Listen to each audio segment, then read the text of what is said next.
And now for our feature presentation.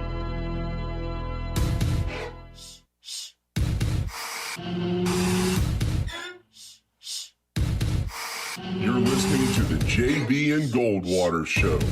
Live, loud, and online.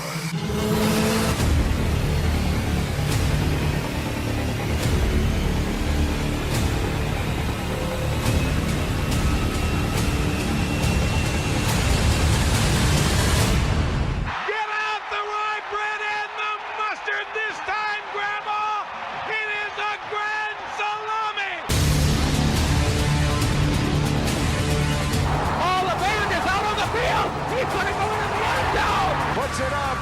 Whoa! There goes Davis. Oh my God! Davis is going to run it all the way back. Auburn's going to win the football game. American Soul is finally the one. American Soul has won the Triple Crown. Bonds play high. It's a deep. It is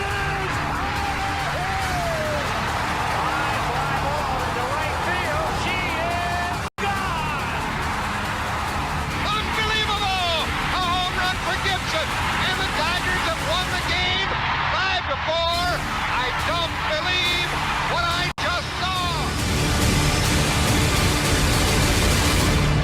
Here are your hosts, Jamie Bradford and Darren Goldwater.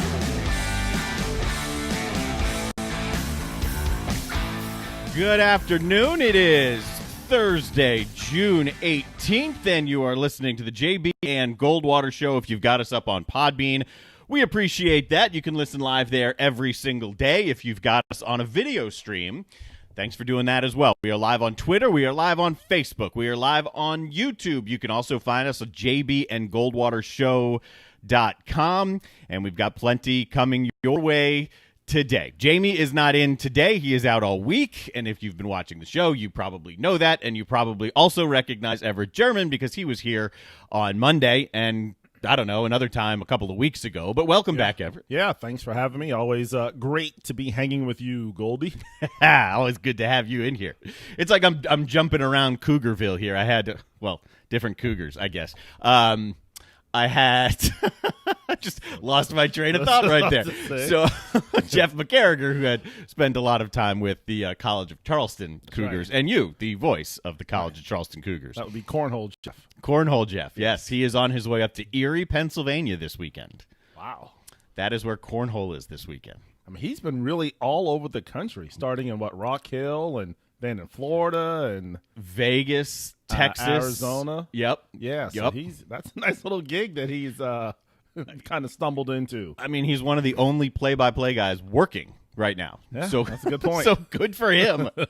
And, I mean, one of the only, including Major League Baseball broadcasters. They're not working, but one of them's going to join us in about 30 minutes at 12:30.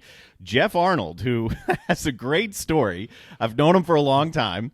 He has been toiling away like the rest of us, doing a ton of little, I wouldn't even say little. It's gotten bigger and bigger. He's done some stuff with Wake Forest. He's done some stuff with GW. He's done minor league baseball at the single A level in the Orioles organization for years.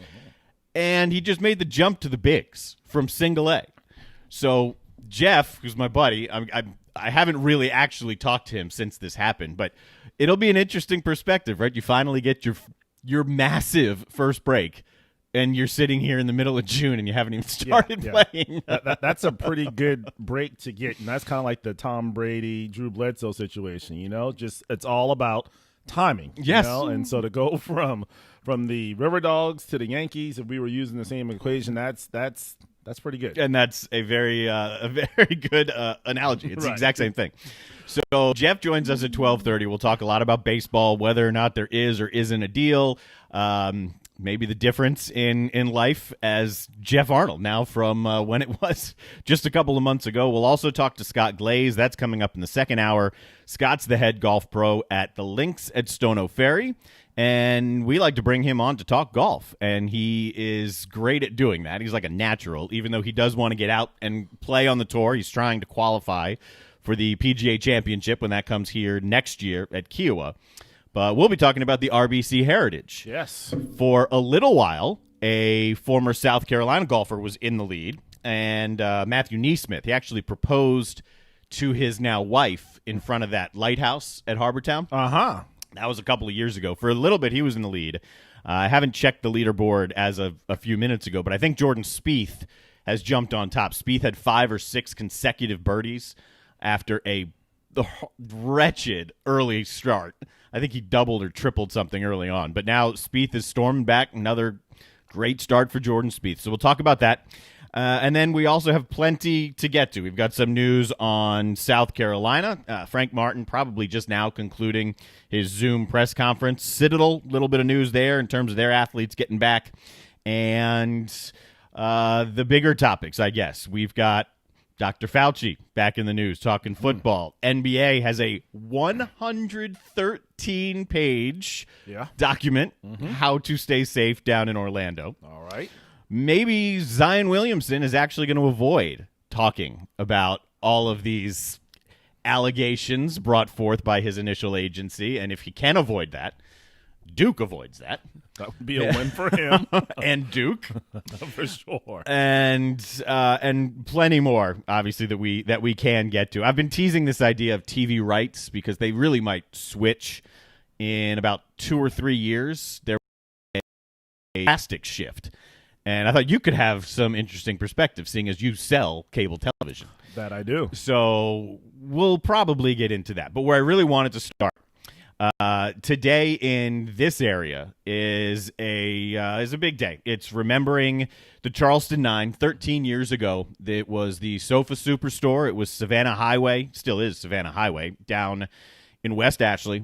And, I mean, I remember where I was when this happened. And if you don't know, it was a fire in a, obviously, furniture store, and 9 firefighters, engineers, captains lost their lives fighting this blaze, and there is now a monument in its place. And for a long time, back then, I was working on Savannah Highway, and I would be driving past this site for a few years until I left that job. And it's a striking reminder of how dangerous the profession is and how much firefighters sacrifice on a daily basis just to keep everyone safe. Do you remember where you were that day? Ironically, Darren, I was right around the corner. At that time, I was still coaching, travel AAU basketball. We just had practice at the Jones Center right around the corner. And so as I'm coming home, I remember over 526 just seeing this huge black cloud of smoke over to the left, and obviously didn't know what was going on, so didn't think, obviously I knew something was on fire, but obviously not of that magnitude, and got home and then, of course, turned the television on and saw what was going on. So, just a tragic day here in Charleston, and then, of course, all the stories that, came out after that. The one in terms of sports that really resonates with us is, Louis Mulkey, who was the JV basketball coach at Somerville, actually coached A.J. Green, who now plays, obviously for the Cincinnati Bengals.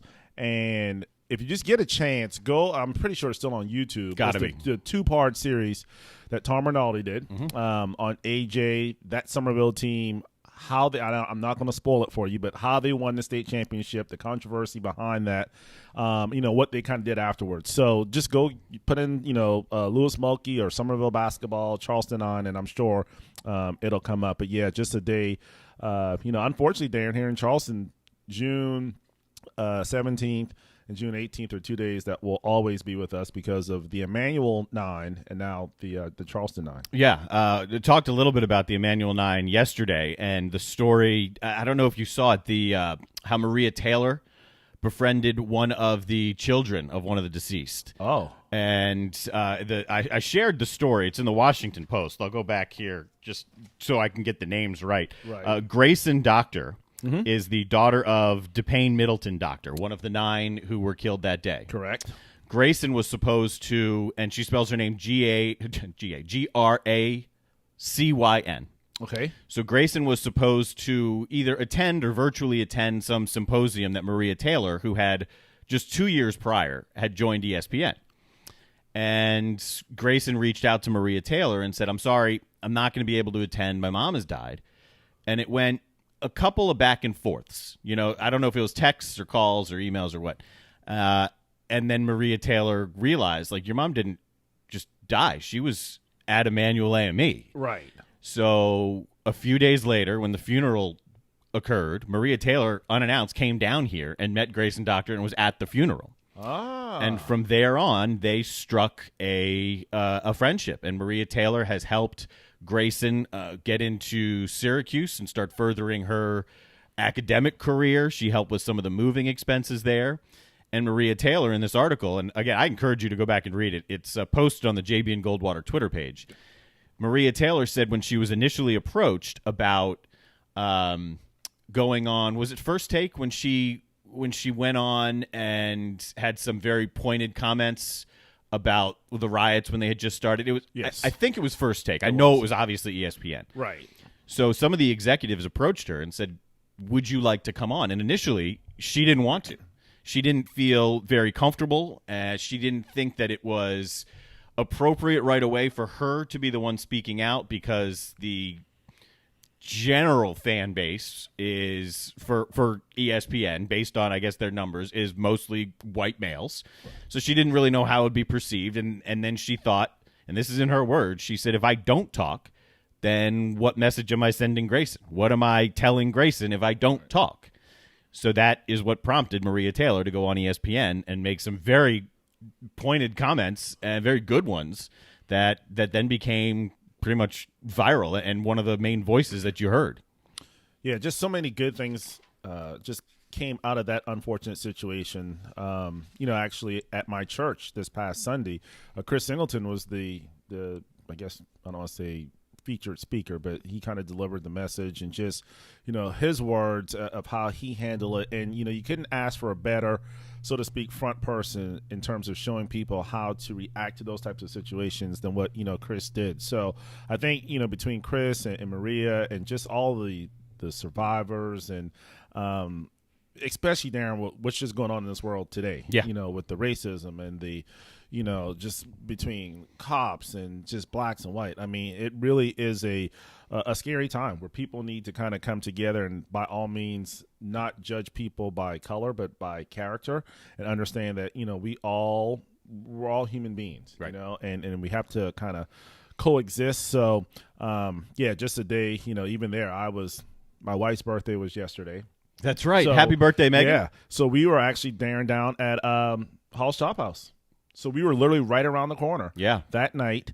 Didn't know anything was going on. We, kind of tagged ourselves in. So all of a sudden I started getting text messages like, hey man, are you guys okay? And I'm like, yeah, we're at Hall's Chop House. Like, I'm great. We're not in a war zone. We're downtown at Hall's. And so, I saw like one cop car go by and one fire truck, but again, didn't think anything of it. So, we parked by the bus shed. So we walked to the bus shed, go down, King Street, take a right on Calhoun to head home.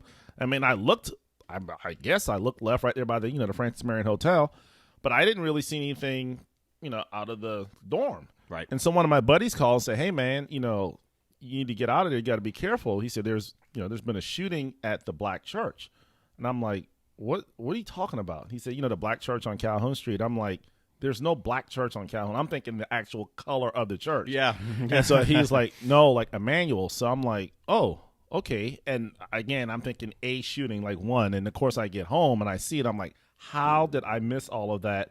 I literally was right around the corner, and Megan and I had no idea what was going on. Yeah.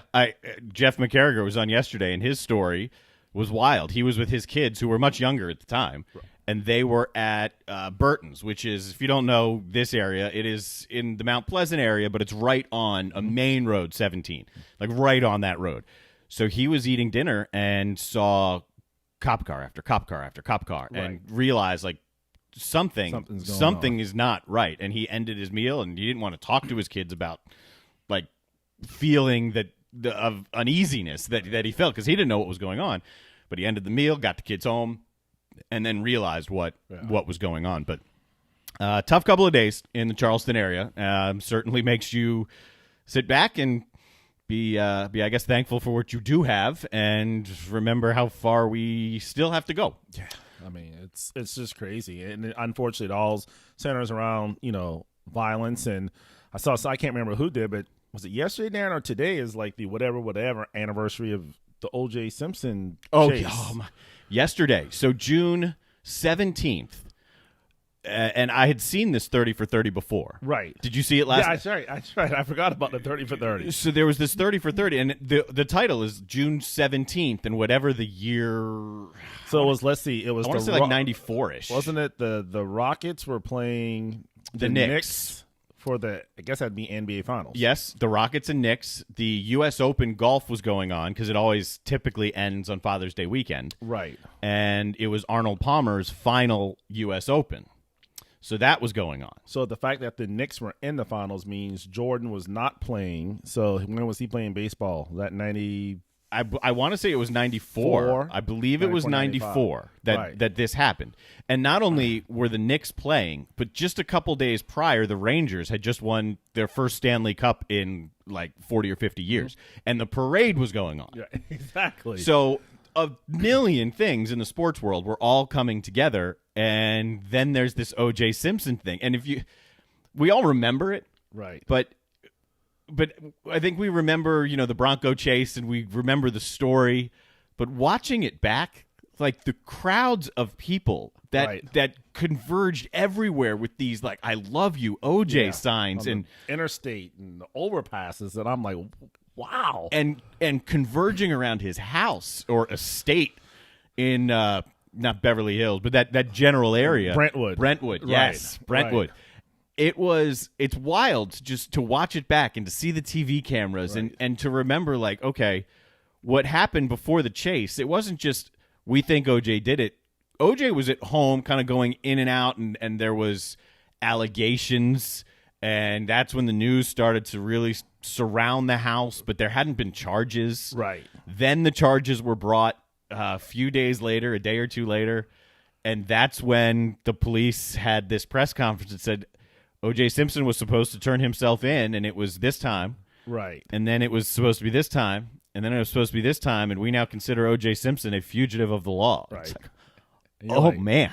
like O.J., like running through the airport, O.J., Right. Just in disbelief. Yeah. And then, they searched for a long time before the Bronco chase. So it wasn't this quick series of events the way I remember it to be. It was much more of a drawn out couple of days thing, but that was yesterday. Yeah, crazy. Wow. Was it Al Collins, AC? Yes. Yeah. And he was in the car with him. Bob Costas, and I didn't realize this, Bob was anchoring the NBA Finals coverage on NBC. Right. And whoever produced this did a fantastic job because Bob, there are pieces in here of him trying to figure out what to say when he welcomes in the broadcast. Right. He's like, I can't just say this isn't just another day, right? There's something major going on with O.J. Simpson, who is as big a star as there was right then. So he and the producers in the truck, you couldn't hear them, but you could hear Bob Costas saying, well, I don't want to do it this way. I want to do it this way and it was all, he was spot on. And he was a relatively younger Bob Costas. He was like almost 30 years ago at this point.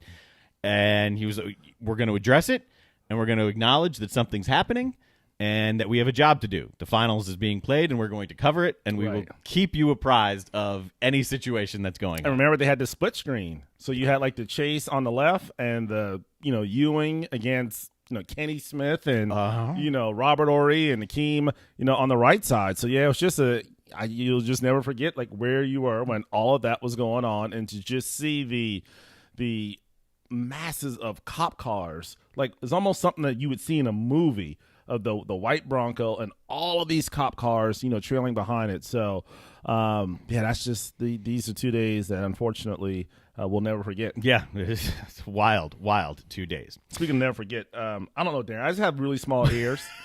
And those earbuds aren't working. Earbuds really aren't working. So what I can hear you perfectly fine. And when we have our guests on, I'll put them in then. That's fine. It's not like you're not missing anything. Exactly. You're not missing anything at all. Dr. Fauci's back in the news. Good news, right? So that's what you like to hear.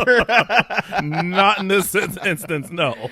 So Dr. Anthony Fauci has said football needs a bubble format in order to play in 2020, like baseball's thinking about, like the NBA, like Major League Soccer.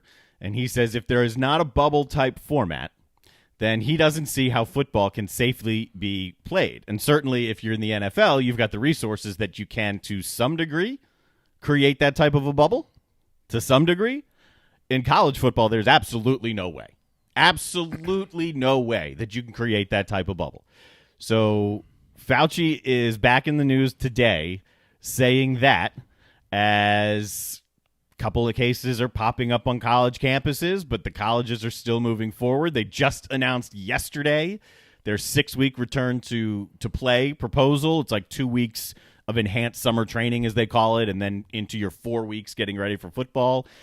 I threw up here on the screen from Watch Stadium, which is one of the newer sports networks, but they're great. Right. They're all digital, and they've got a lot of good people working for them, and especially writers behind the scenes as well. And they threw up an idea of a helmet. I don't know if you saw me retweet this a day or so ago. A helmet for COVID purposes. It looks like a NASCAR helmet, I guess. This one it's a Chicago Bears helmet, if you're just listening and not watching. And it fully encloses the mouth with a screen protect. Yeah, it's very much like a NASCAR driver's helmet. And I guess it then encloses the mouth. It looks like there's some type of screen over the mouth. Right. I don't know how comfortable that would be to wear, but I guess that would be one possibility. I don't know how legitimate. Well, it can't be that. I mean, it probably would be the equivalent of having a mouthpiece in your mouth, for those guys that. So from a breathing standpoint, I would think as long as those guys could breathe easily, I mean, shields, some guys wear shields now as it is. So, it's just another gadget to kind of protect them. But, I mean, at this point, I'm sure those guys would be willing to try anything, and in terms of keeping them away, back in the day, Darren, before it became illegal, there used to be like athletic dorms.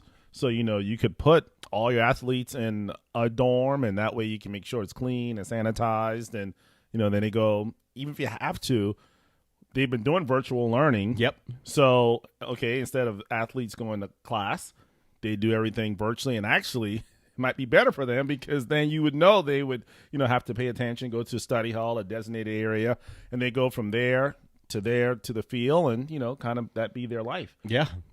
If they want to play. We talked about this yesterday, Jeff and I felt bad a little bit yesterday because I felt like the tone of the show was overly pessimistic. But it's just how Jeff and I were both kind of feeling yesterday because we're seeing these cases spike and we're seeing hospitalizations go up, and it's happening in over 20 states. Right. Alabama, over a 7-day period, the most recent 7-day period compared to the previous, had a 92% uptick, which is mind-boggling. And it concerns me thinking, wait a second, I understand we are moving forward, but are we about to hit the pause button again? It almost feels that way. You're starting to see more and more restaurants have to close down because employees are testing positive. Last night, like I said, we went to dinner just because it was Megan's birthday, but you just have that, even though they were practicing, social distancing, you still kind of have that uneasiness because you just don't know of what could possibly happen. And of course, Darren, we're in Charleston, so everybody wants to come to Charleston. They got the beach. When I say nice weather now, I mean like nice weather. I'm on my back porch yesterday with a sweatshirt on. It felt so good, when I first got up in the morning. So everyone's migrating here, and they're bringing all their germs with them. Yeah. And so, we're going to be a hot spot. So if you're the Citadel or Charleston Southern for football or just sports in general, I mean, these are all things you have to worry about. And you're right, Darren. You look like Arizona and Texas and Florida and North Carolina. I mean, they're off the roof. So I don't know, Darren. I kind of thought the last time I talked to you, I'm like, yeah, we'll have football. Yep. We'll have 15,000 fans in the stands, and everything will be great. Now, if I'm more like 50-50. Yeah, that's where I am. I want to stay optimistic, and I know how badly everyone not only wants it, I mean, that's obvious. Needs it. and how much effort is being put into figuring out a way to make this happen, to get football on the field. It is a daily, minute-by-minute struggle and challenge. Everyone is busting their tails trying to make this thing happen. So that does keep me somewhat optimistic. Right. But then the numbers kind of tone me down just a little bit. And at the end, as we both know, you can't sacrifice health for entertainment. No. I mean, yeah, we need it. We love it. And I mean, you want to talk about murder rates going up. Let there not be football in the fall between murder rates, divorce rates, and everything else, because, that's just what we do. We're programmed to, it's almost like we're robots. You watch Monday Night Football, then you do your honeydew list on Tuesday and Wednesday. Then you watch college football on Thursday. You do high school on Friday. You do college on Saturday, the NFL on Sunday. Yep. And, it's just what we do in the fall. So, yeah, Darren, I'm with you, man. I hope they can figure it out. It's going to take some sacrificing, obviously, especially for these student athletes if they want to. They won't be able to go to the party on Saturday night. They won't be able to, just do the normal things because they're going to have to essentially live a different life for however long the season may be. Yep. If you haven't been paying attention, Ross Dellinger from Sports Illustrated has been keeping pretty good tabs on something. Again, retweeted this on JB and Goldwater. The amount of universities now starting to ask their players to sign waivers. And his concern is that, these kids are 18, 20, 22, whatever. And a lot of these waivers are waiving some legal rights. Right. And these kids are just signing it because they want to get out there and play because their coaches, their schools are telling them, you got to sign this thing if you're going to play. And it's basically absolving the school of any type of liability. So there are questions about whether or not, the legality of these and how well these things would hold up in court, these waivers that the kids are signing. But legality or not, this is happening. So it's not as though the student athletes have a whole lot of say in this whole thing. Well, but that would be the next question I would pose to you. Okay, let's say, Darren, you're on scholarship. You're at Penn State. They want you to sign the waiver. You say, no, you don't feel comfortable. Your health. What if Penn State pulls your scholarship? Right. Does that guy have a lawsuit because you can't make him do something that could physically, I mean, it's not the same as getting hurt. That's something different than, catching this disease, especially when So, I mean, yeah, I would not want to be a college or university or athletic department because you're darned if you do, darned if you don't. You have to protect yourself, but also you can't ask 18 to 22-year-olds to put their life in jeopardy. Especially if there's no vaccination. Yep. So it's dicey, Darren. It's going to be dicey for sure. But I tell you what, after having no March Madness, if we don't have football, Darren, both you and I are going to go ahead and go to law school on that crash course. We're just going to open up a family law firm and just start taking the cases. German and Goldwater. I like it. Has a ring. I like it. G squared. G squared. Oh, all right. On that note, Citadel did begin bringing some of its athletes back on campus. Good article in the Post and Courier today from our bud Jeff Hartzell. Donnell Boucher, who's the head strength and conditioning coach and I think assistant athletic director is part of his title. He's quoted throughout it. The Citadel isn't bringing as many people back as some of the bigger schools are at once. Their phases are a little bit smaller because their facilities are a little bit smaller. But the kids that are being brought back, it's like 40 to 45 at a time. Weight room activities, sprints on the new turf. So I guess the new turf is fully completed at Johnson Haygood. And that is part of the Citadel's plan. So at least some of those guys are back on the field. Talk about catching a break. I could run sprints in this type of weather right here, Darren. I mean, this is unheard of. This is great. The year 2020 is just crazy when we're wearing sweatshirts at 62 degrees at night.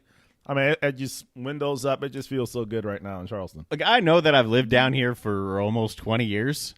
But I grew up in D.C. I went to school in Pennsylvania. My blood enjoys cooler weather. Right. Like, I don't enjoy walking out and sweating before I take the 10th step that arrives at my car.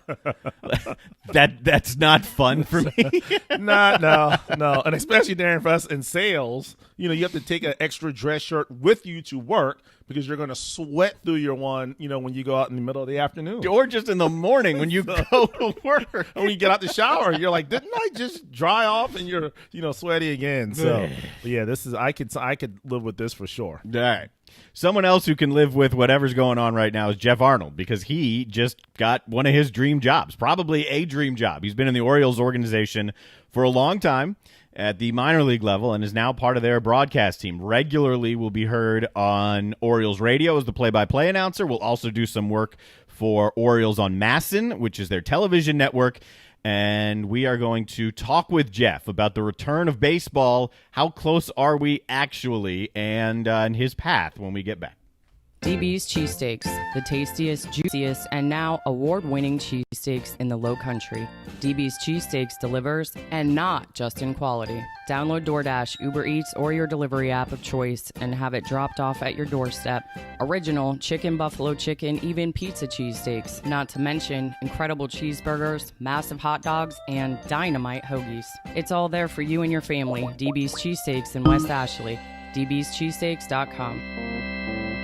We've been telling you guys about Stokes Volkswagen since we came on the air a few weeks ago, and here's Ryan Nelson now with more. It's time for you to meet the 2020 Volkswagen Atlas Cross Sport.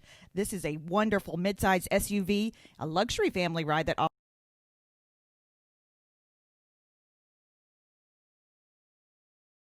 things. If you need the room, you have to come check it out because right now it's 0% APR for 72 months. Go online to stokesvw.com. What's up, guys? It's JB. Obviously, things have been kind of crazy with the coronavirus taking over our lives. We're stuck inside with family, finding ways to be creative and probably tapping the liquor cabinet a little bit. If you don't have Patrick Davis's Whiskey Jam in yours, put on your mask and gloves and head to Bottles or Burris liquor stores here in Charleston. The Blackberry is my personal favorite on the rocks, but the original Whiskey Jam is Patrick's. So either way, you're winning with Whiskey Jam. WhiskeyJam.com, PatrickDavis.com. One of these drinks is gonna cloud my memory. Honey Baked Ham in Somerville and in Mount Pleasant is your home for catering and lunch. Honey Baked Somerville, owned by former Gamecock right-hander Mike Cisco, is just off the interstate and they are ready to cater to your next business or family meal. Plus, drop in for an incredible sandwiches daily for lunch. The Mount Pleasant location is at the foot of the Ravenel Bridge and always ready to serve and cater to your next meals as well. Plus, delivery is available. Honeybake.com to find your menu today. As businesses start to open up around South Carolina, we have Ryan Nelson back in here to tell us about Dog and Duck Family Pubs, the 3 locations, and some new hours going on. What's up? That's right. We now offer indoor dining and patio seating outside. The new hours are Sunday through Thursday, 11 a.m. to 9 p.m., and then Friday and Saturday, 11 a.m. to 10 p.m. now. Slowly getting back into the normal routine, or so what we think, and we hope everybody comes out and supports local businesses like Dog and Duck. And you still have family special meals as well? That's right. Always the family-style meals, and you can always get curbside pickup or carry out. If you're not ready to venture outside yet, we're here for you. Now, hear this. Who the hell is that? The JB and Goldwater Show, live, loud, and online.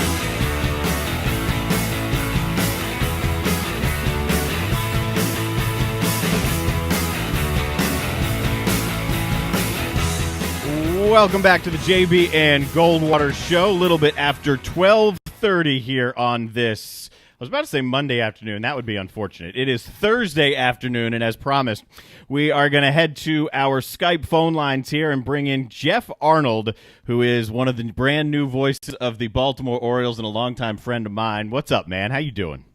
What's going on, buddy? What's the latest? Well, the latest is you jumped from single A to the Baltimore Orioles, and I wanted to check into, I mean, we haven't really talked since, so figured we could chat about that and the oddity of getting a dream job and then having it postponed, and then I guess what you're hearing overall. Let's just start with, how'd this all come about, man? I mean, jumping from, obviously you've done Wake Forest stuff, GW stuff, some, regional, national television stuff. But then, on the optics is you go from single A to the Orioles, and it's incredible. So how'd this come about? All right. So I was contacted in November. I think the Orioles were thinking about making some changes. They hadn't settled on anything yet, but they were exploring the possibility of doing it on the play-by-play side. So they reached out to me, asked for a lot of materials and different things, and so I sent it to them, and then I got back in touch about a month later, and they said, you know what, we're going to we're still trying to figure everything out. We'll touch base just after the first of the year. January 2nd, I get an email saying, hey, do you have a time to get on the phone tomorrow? Which I was at that point hopeful that it was going to work out, because I think that if it wasn't, you would probably have just gotten an email say, hey, this isn't going to work out. So I was cautiously optimistic at that point. And then they called me and said, we're looking to make some changes, and we'd be really interested in bringing you on board to do somewhere between 150 to the entire schedule. And went in and met with them at Camden Yards a couple days later. And by the end of the week, they said, we want to bring you on board. This is what we want you to do. This is how we want it to work. And there we go. So it was really a strange story. I think it helped that the people in Baltimore I'd known for a while. I had, I think, a decent amount of support in-house. I think the work that I sent was pretty good. But yeah, it is a bit of a whirlwind. But I guess the best way to look at it is, like, when it comes to the minor leagues, it's not quite how it works for the players. There's minor league and there's major league. And, I've done AA baseball before, which a lot of people may not remember, but I have. So to me, it's just one of those situations where right place, right time, and I'm really blessed that it worked out. All right, so you get this job and you're psyched, and you go to spring training, and you get to work around the big leagues, and you're in Sarasota, which is a place I know really well, and it's great. And then COVID-19 hits. What's it like to get your dream job and then say, wait a second, I don't even know when I'm going to start my dream job? Sarasota was fun while it lasted, that's for sure. It was great while I was there. I was there for about a month, did 7 spring games, worked with a good chunk of the people that I was going to be partnered with on the season. I did a game on Masson, which was a lot of fun. And yeah, then it comes in and we're just sort of like, all right, I guess we're going to go home and hopefully this doesn't take too long. And then it became obvious that this is a little bit more serious than maybe some of us expected. And we're waiting. And they eventually, we do a podcast now, which has been a lot of fun. It's been a great way to connect with some former Orioles, and we've got some fun things coming up there. We just did a bunch of draft stuff with Jim Callis and Jonathan Mayo, and our GM, Mike Elias, breaking that down because the Orioles are in a rebuilding mode right now. But yeah, it was definitely jarring to the system, to put it mildly. At least I'm still employed. At least I still have a job, and it's a pretty darn good job. We just don't quite know when we're going to get started. Jeff, Everett German here. I got to ask you, man, as I was doing my research on you, I'm sure you've probably been asked this question 10,000 times. What's it like working with a female in the booth? I see you work with a young lady named Melanie Newman. Obviously, she knows her baseball. What's that like? Because you don't see that every day. Well, it helps because Melanie and I have been friends for about a year, a little bit more than a year. We knew each other because we were in the same league before, so we already had a good relationship. It's like working with anybody else, to be honest. I've worked with a lot of female analysts in the past. So it's just, it's kind of just like doing a game. It just happens to be with a female as opposed to a male. There's really no difference to doing it.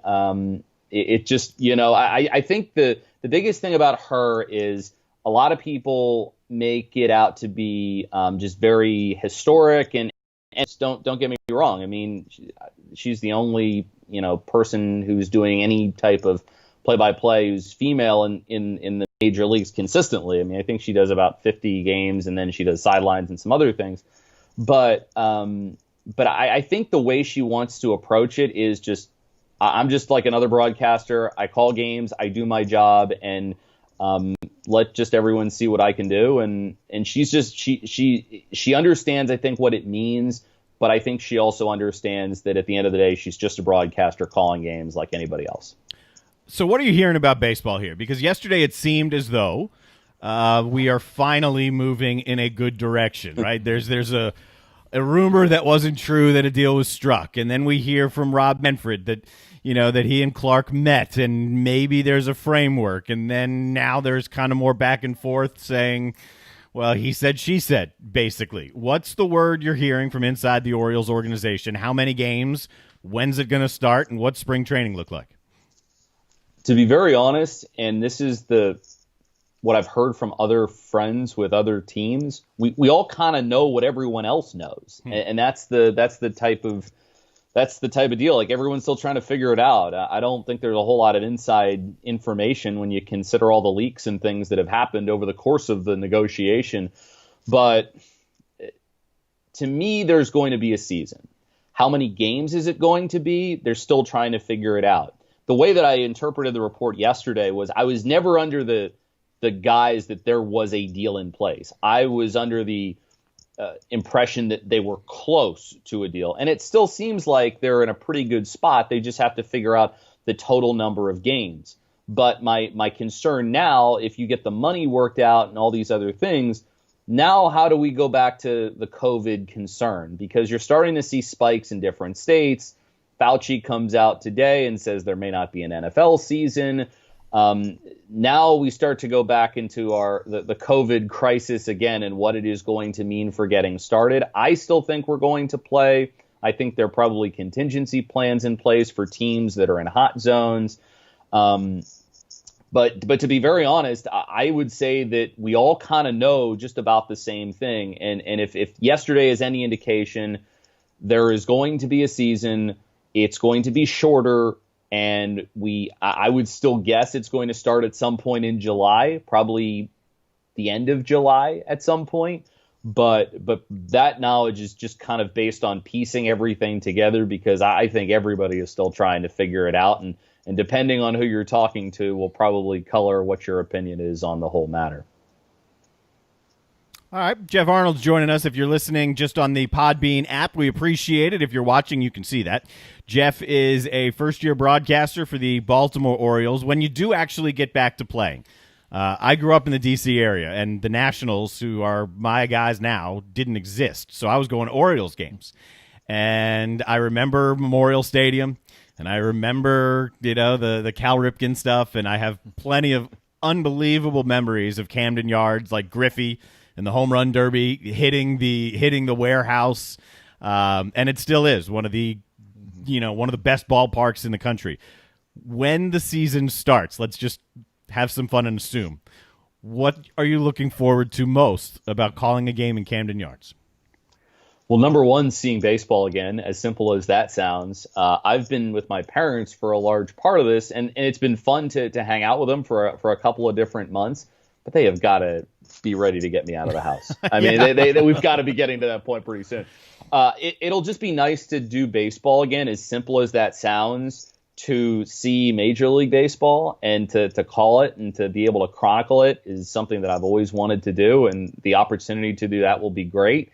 But maybe the biggest aspect, and I think this is the part that I underestimated about this quarantine and all of this, I'm just looking forward to seeing human beings in person on a regular basis. As simple as that sounds. Like, I would say that I'm somebody that, I need time to myself every day. I need to be able to establish my own routine and what I do.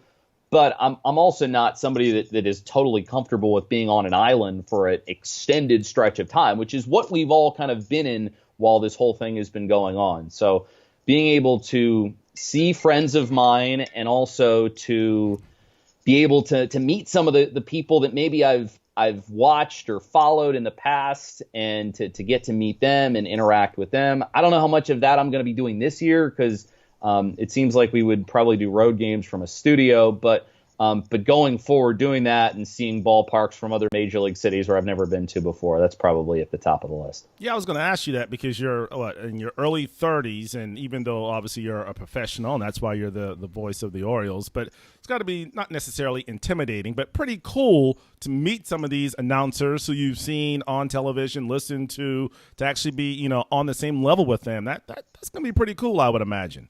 Oh, it's going to be incredible. I mean, you could walk up and see John Sterling and say, "It is high, it is far, it is gone." No, I would do that, but it'd be really funny if you did. because these are guys that are these are guys that I've seen for years do games, and I've watched for years broadcast games. I mean, it was cool meeting Joe Castiglione for the first time when I arrived at spring training and the Red Sox were in town.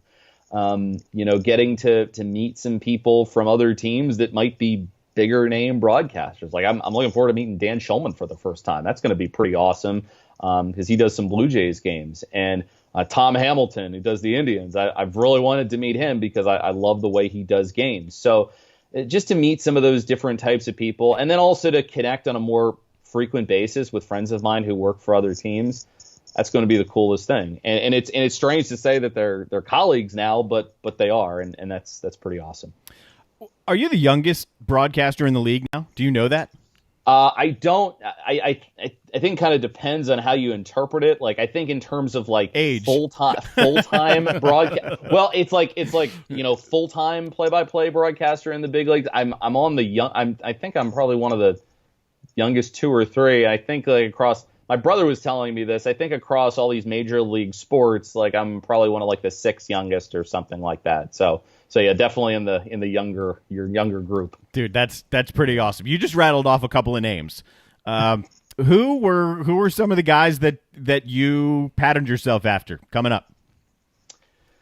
Harry Callis would be one. I grew up in Philadelphia, and it's actually been kind of funny. I've watched some of his old broadcasts that he did with Richie Ashburn over the course of this last week, so that was really cool. Dan Shulman's another one. I think he's so good at what he does. He's smooth. He gets the most out of his analysts, and he's just really, really good. Ken Korak, who does the A's, has a comfortable style that sounds like baseball, so I really like listening to him. And then Boog Shambi's been a one that I really like on the baseball side. He calls the game the right way. He can throw some analytics in there every once in a while, but the biggest thing about Boog is that he tells you what you need to know and he makes it fun. And I think I try and draw a little bit something from all those guys. Very cool, man. I'm proud of you. Just personally speaking, I've known you for a long time, and I think, when I saw the news that you were hired, the first thing I reached out to you and I said, I was assuming studio stuff, maybe sidelines, maybe pre and post, and no, man, I'm in the booth. I mean, I'm pumped for you. I know a lot of people who know you as well, and who are pumped for you. So, good luck. Well, the big question, Jeff, is you mentioned that when the Orioles reached out to you, you had to send some of your work to them. Right. Is this the work that Darren Goldwater put together for you is what we really want to know. Was it Darren's work putting this reel together? Is that what got you the gig? I think some of it was, actually. Yeah, some of it was. Because Darren's helped me with doing some of my TV demos, and they asked for like a lot of TV samples, and they asked for a bunch of radio play-by-play samples. So I think I handled the radio, and then I think Darren helped out with the TV. So he did a little bit of assisting with that. Tell your agent then that his 10% is like 5. I get 5, he gets 5, and we'll call it a day. No, but I remember to like a conversation that you and I had a couple years ago, and I was at one of those points in life where it's like, is that ever going to happen? And like we've all been there. It's like, is this ever going to work out? And right place, right time, and I look at kind of the timing of it, not only for the Orioles but for me as well. And I'm glad that it happened when it did. Man, I'm happy for you. If next time you go to Sarasota, you got to be sure. And maybe you did. I don't know. Did you go to Columbia, the restaurant? I did. Yeah.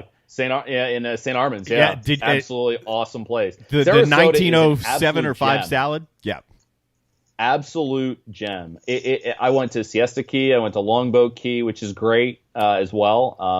And St. Armand's. Oh yeah, it's Sarasota. That's another perk for working for the Orioles is you get to spend spring training down there, and it's pretty nice. I spent actually a few times down there at spring training because for how old am I? 40. So for like 35 or 36 years. My family's been going to Longboat Key. Initially, we were at the Colony, which is now torn down, but my mom still lives on Longboat. So wow. I know it well, man. I know it well. Because my mom lives in Sarasota, and my sister lives in Bradenton. That's right. I forgot about that. We're all in the Sarasota family. Well, hopefully there isn't as much Sarasota, and there's a lot more of like Baltimore and Boston and New York and stuff in your future. Let's hope. I'm hopeful we're going to play baseball again soon. I think we will, and I think the two sides are close. We just need to get it across the finish line, and hopefully this will serve as a blueprint for how to effectively handle the negotiations following 2021. Because I think if we've all learned something from this, is that what we've been going through to get baseball back as far as the negotiating dollars and cents, this isn't something that anybody wants to see again anytime soon. Nope. Man, I appreciate you joining us. Congratulations on the success. I'll bug you again sometime soon. Please do. And be safe, guys. All right, man. You too. Thanks, Jeff.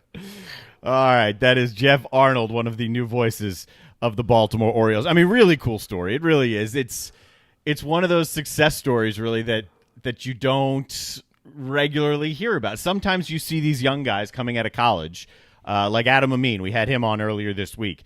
He got his first gig, his first real break with ESPN, he was 24. Wow. 24.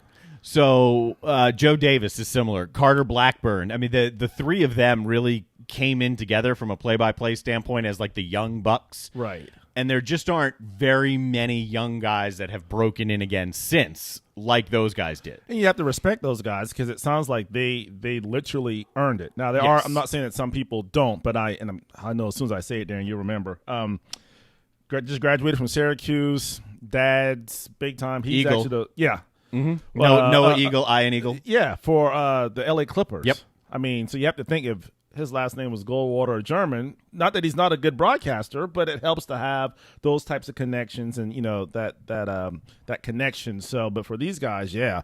Actually, I met Carter 2 years ago when we went to the tournament. Him and Debbie Antonelli worked out the San Diego Regional, and it's just those guys. And he sounds like a Jeff Arnold. Sounds like a cool guy. Yep. A guy who can sit down at the bar, just have a drink, just be talking. And so I say, hey, so what do you do? No, I'm voice of the Orioles, but he just wouldn't come across that way. So, good for him. And obviously best of luck to him and the Orioles this year. Yeah. And you pointed out, I mean, one of the things I've done on the side is make demo reels for other broadcasters. And Jeff was, I guess, one of my better clients. I mean, he was regularly Clearly. I mean, The man's in the major leagues now. not just a broadcasting standpoint, but I mean, we were regularly working together. And from day one, I had told him that his baseball was definitely his strongest sport. I mean, that was clear.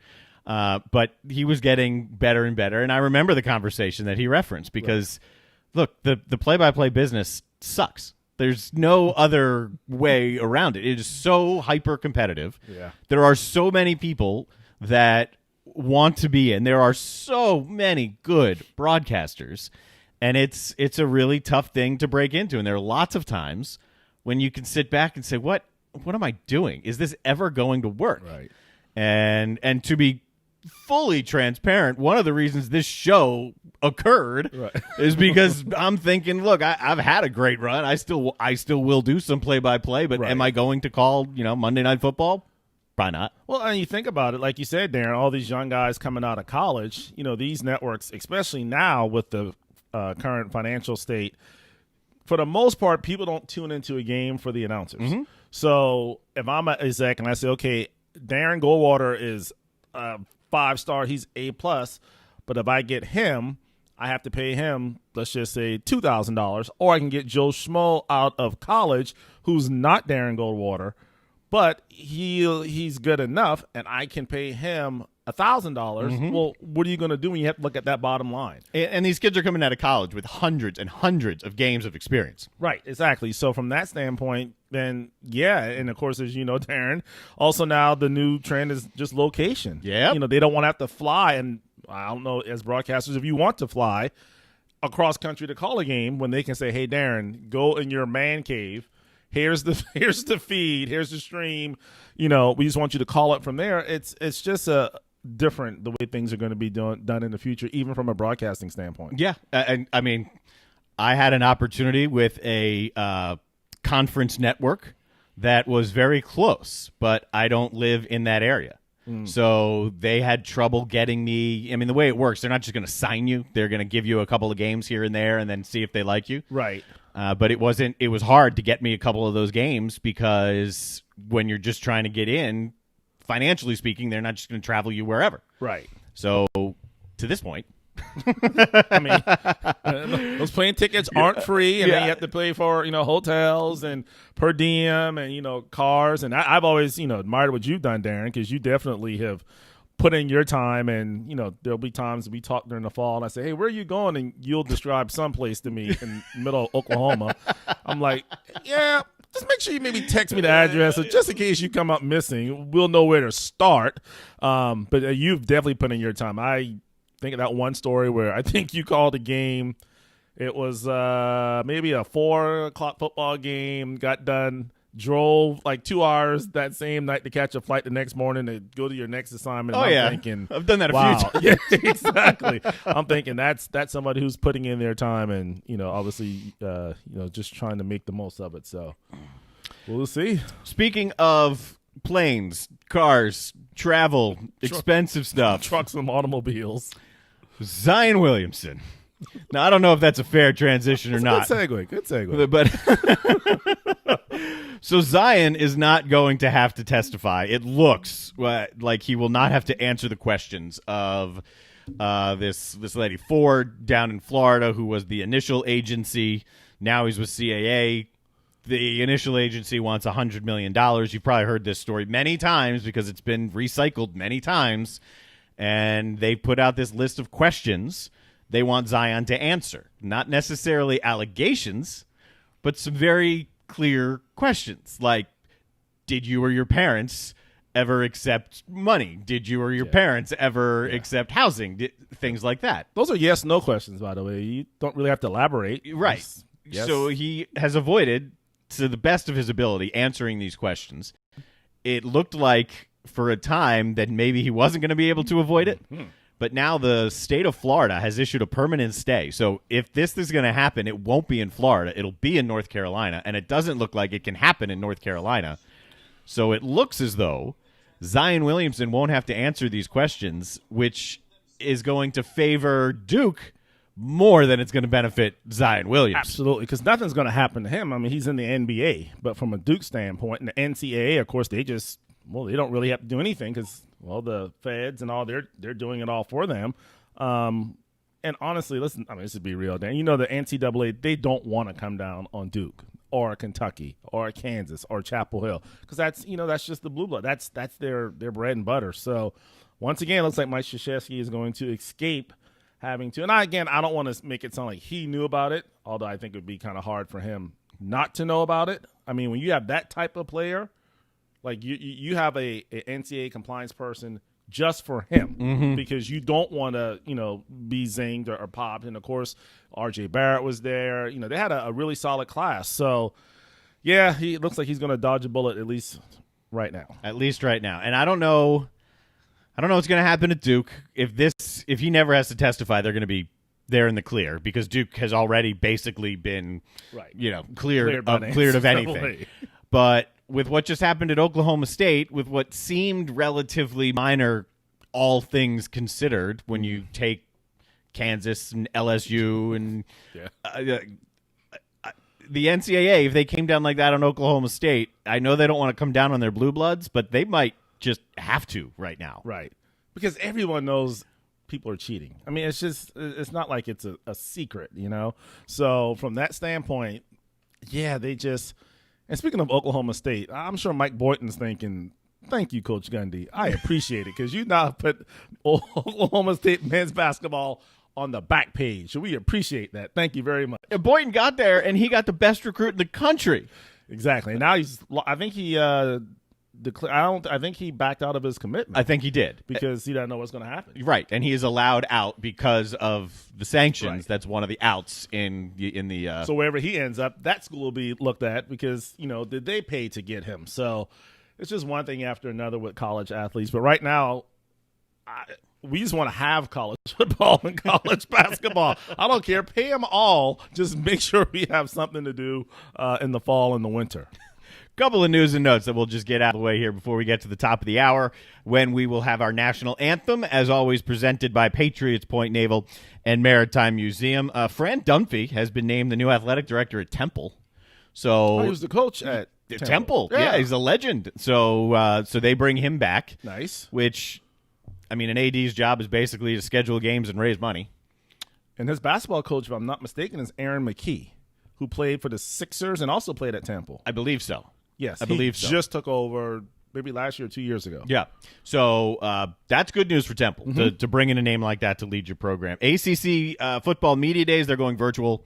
Everyone's going virtual. Yeah. That's not breaking news. It did happen today, but everyone's going to do it. Another sport is back, AVP Beach Volleyball Tour. They're back. They're going to do a 3-week event in Long Beach in July. Social distancing on the beach. Yeah. 2 people on the court. I can see that. I've called beach volleyball before. It's fun. It's a lot of fun. Is that along with the photography out back? Yeah. Down the street. The nature photography. Yeah, the nature photography. Yeah. Gotcha. Okay. Yeah. All right. AJ Lawson, there were reports that he had pulled his name out of the draft. Right. And then there were reports that he's staying in South Carolina and went back and forth. At the moment, Frank Martin did talk today on his Zoom teleconference. AJ Right. Lawson has not yet pulled his name out because teams still want to interview him. So he's interviewed, according to Martin, with 7 teams. Okay. And as Frank said, why pull your name out now if teams still want to talk to you? I mean, no rush. There's no penalty. And what, the NBA draft's not until, was it October? I'm not even sure. Yeah, Exactly they definitely pushed it way back because obviously what's going on with the season. So, okay, good for AJ Law. So the coaches expect him back. Everything we're hearing, odds are he's coming back. Yeah. But for the most part, at least he can gauge strengths and weaknesses from these NBA teams and figure out what he and Frank Martin and have to work on for the year. Because I think his sophomore season was a lot more productive than last year. Yes. So odds are very high that he comes back to school. Next hour, we're going to update you on the Heritage. We will talk with Scott Glaze, Stono Ferry, the Lynx at Stono Ferry, the head golf professional there. So we'll talk a little bit about the RBC Heritage. Mm-hmm. We are going to get into this NBA return to play 113-page, I don't know what you want to call it. Kyrie must have written this. God. We'll have your national days. Those will be coming up as well. And any other nonsense that Everett and I happen to get into. How about National Wear Your Mask and Wash Your Hand Day? Is that coming up soon so we can get this virus over? That's like every day. Exactly. Every Good day. point. Every Good day, point. like every minute, every hour.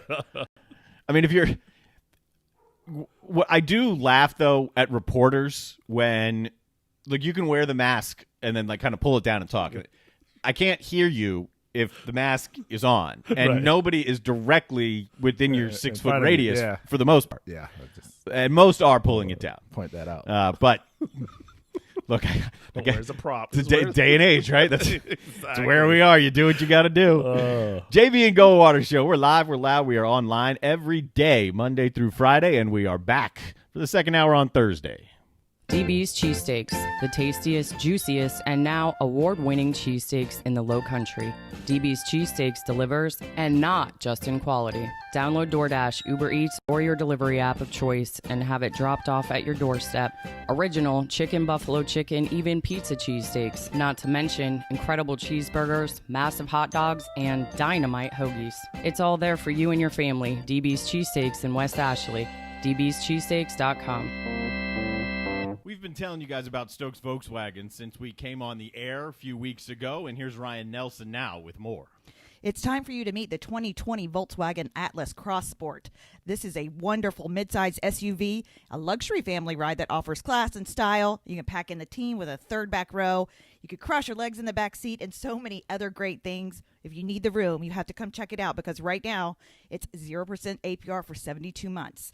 Go online to stokesvw.com. What's up, guys? It's JB. Obviously, things have been kind of crazy with the coronavirus taking over our lives. We're stuck inside with family, finding ways to be creative and probably tapping the liquor cabinet a little bit. If you don't have Patrick Davis's Whiskey Jam in yours, put on your mask and gloves and head to Bottles or Burris Liquor Stores here in Charleston. The Blackberry is my personal favorite on the rocks, but the original Whiskey Jam is Patrick's. So either way, you're winning with Whiskey Jam. WhiskeyJam.com, PatrickDavis.com.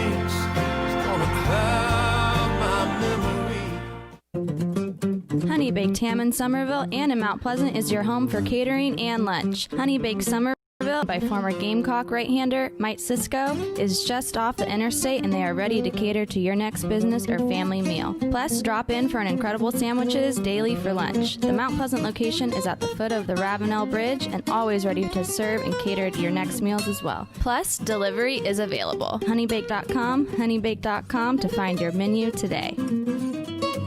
As businesses start to open up around South Carolina, we have Ryan Nelson back in here to tell us about Dog and Duck Family Pubs, the 3 locations, and some new hours going on. What's up? That's right. We now offer indoor dining and patio seating outside. The new hours are Sunday through Thursday, 11 a.m. to 9 p.m., and then Friday and Saturday, 11 a.m. to 10 p.m. now. Slowly getting back into the normal routine, or so what we think, and we hope everybody comes out and supports local businesses like Dog and Duck. And you still have family special meals as well? That's right. Always the family style meals, and you can always get curbside pickup or carry out. If you're not ready to venture outside yet, we're here for you.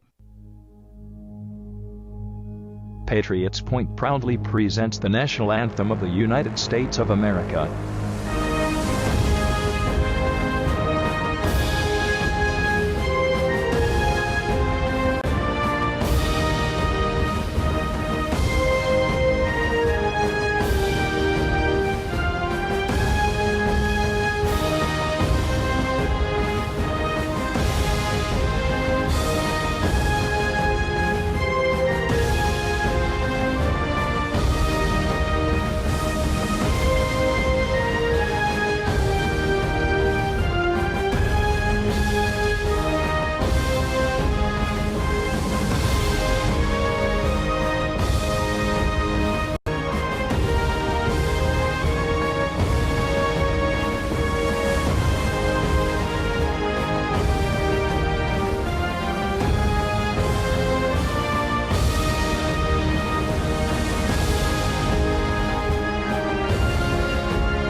You're listening to the JB and Goldwater Show, live, loud, and online.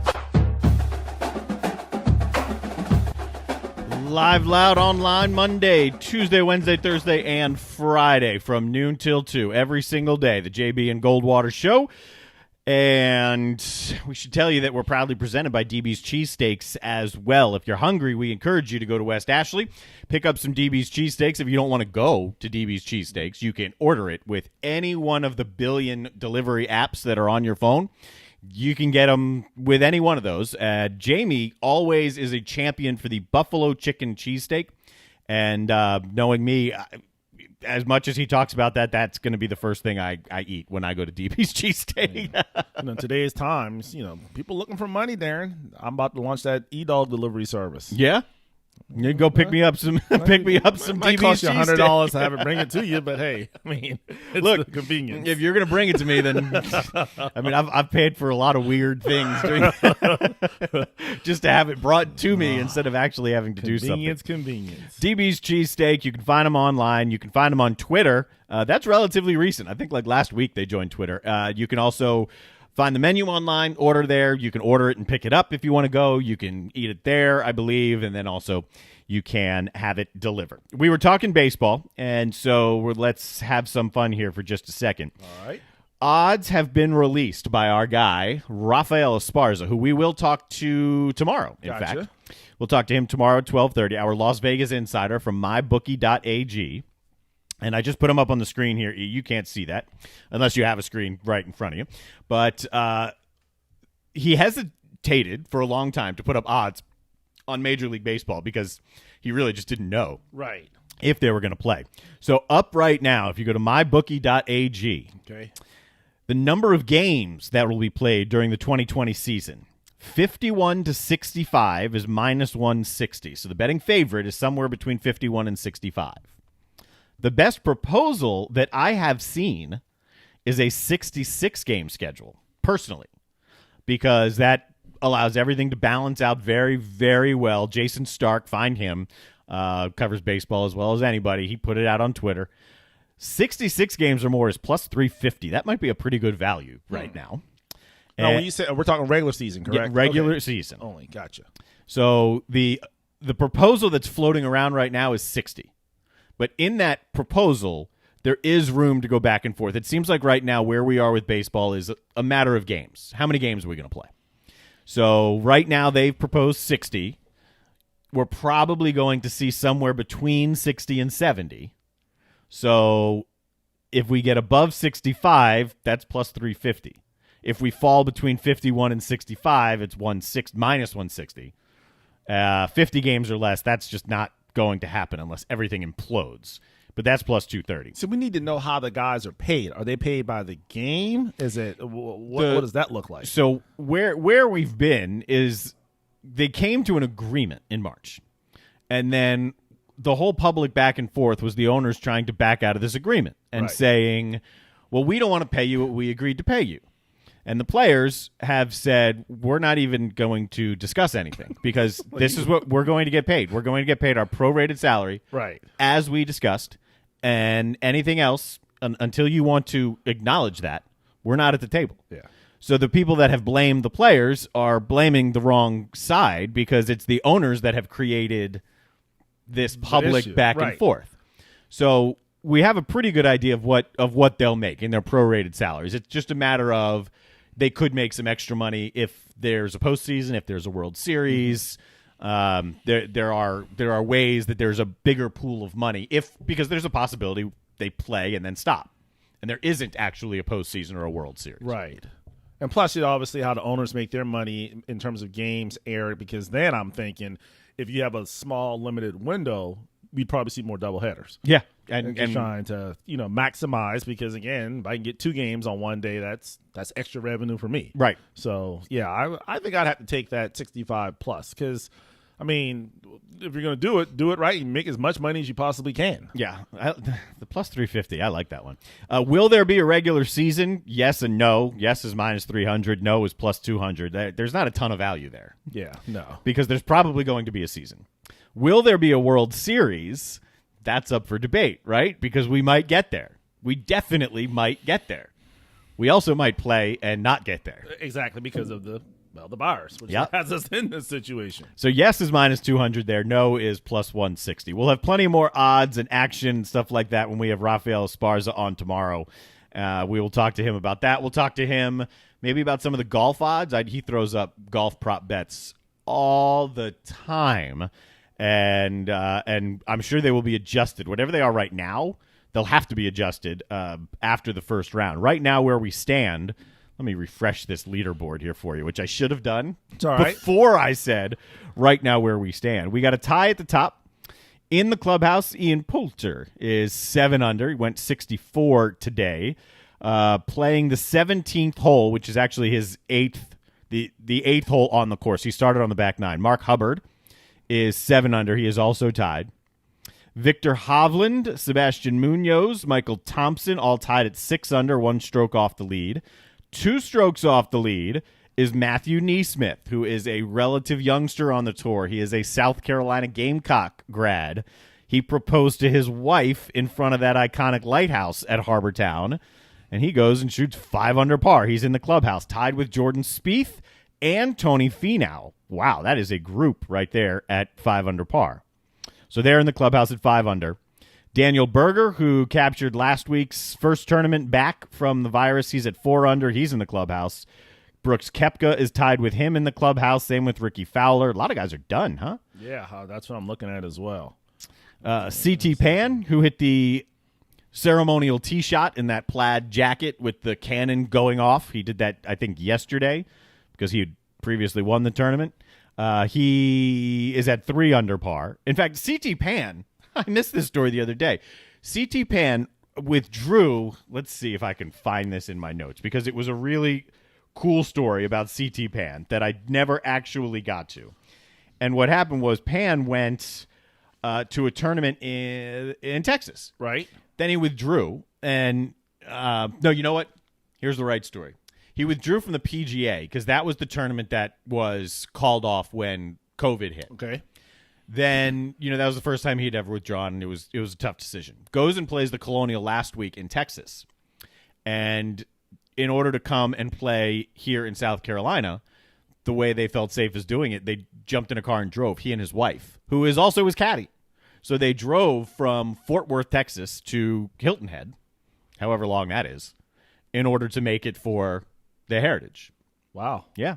So CT Pan's in the clubhouse at 3 under par. Clearly, CT Pan has not won a lot of tournaments and could not afford a private jet instead of. I think he could have. He is not an absolute no name. Right. Let me see if I can pull up his bio. He's been around a little bit. The bio doesn't pull up very favorably right here. But he's definitely been – I think he won the Heritage last year. I believe, yeah. Which is why he hit the ceremonial tee shot. So he's ranked, 166 on the money list, and he's earned a little under $223,000. That's it? Yeah, 200. Or this year? I just said PGA money list, ranked 166. Okay, that's probably this year because he just in winning the Heritage last year, he would have won more than $200,000. Yeah, because I can see the purse is $7 million. I don't know how big the purse is. I'm just on this page. Yeah, you are correct there. And that definitely is his 2020 season. Okay. So someone that has made more than CT Pan might be in town. Did you hear Michael Jordan might be here? His fishing boat is down there. I'd go yacht. Yeah, that's true. I mean, what was I thinking? I mean, fishing boat, that's with me, you, and two other people. Not little it's not this paddleboard thing. And I figure the name of it was like Catch 23. Yeah, that's it. And there's some big regatta going on this week. Or there was one last week, and there is one this week. So Michael Jordan's boat is docked at the City Marina. This picture, I believe, that I'm showing was taken by Scott Eisberg. He put it up on Twitter. I saw his tweet, yeah. Yeah, I know he put it up. I don't know if he actually took the picture or not, but I'll give him credit and until I'm proven wrong. But a picture of the boat, and you can see the harbor. It's a great picture. Sunset or sunrise kind of right behind the boat, and I guess the new Sergeant Jasper. Have they built a new Sergeant Jasper? I don't. It's been a while since I've been down there. I know they leveled the old one, so. Yeah. Huh. My first home in Charleston. That's right, back in your River Dog days. Yeah. Let me tell you River Dog people back in the day. I still remember my first encounter with Joe Block. Oh, yeah. We were over at... He's in the big leagues now. Yeah, over at Pittsburgh. But over at our former employer. And, like, every day this dude was eating, like, cereal. I'm like... What is it? Because, over there you can see through all three glasses.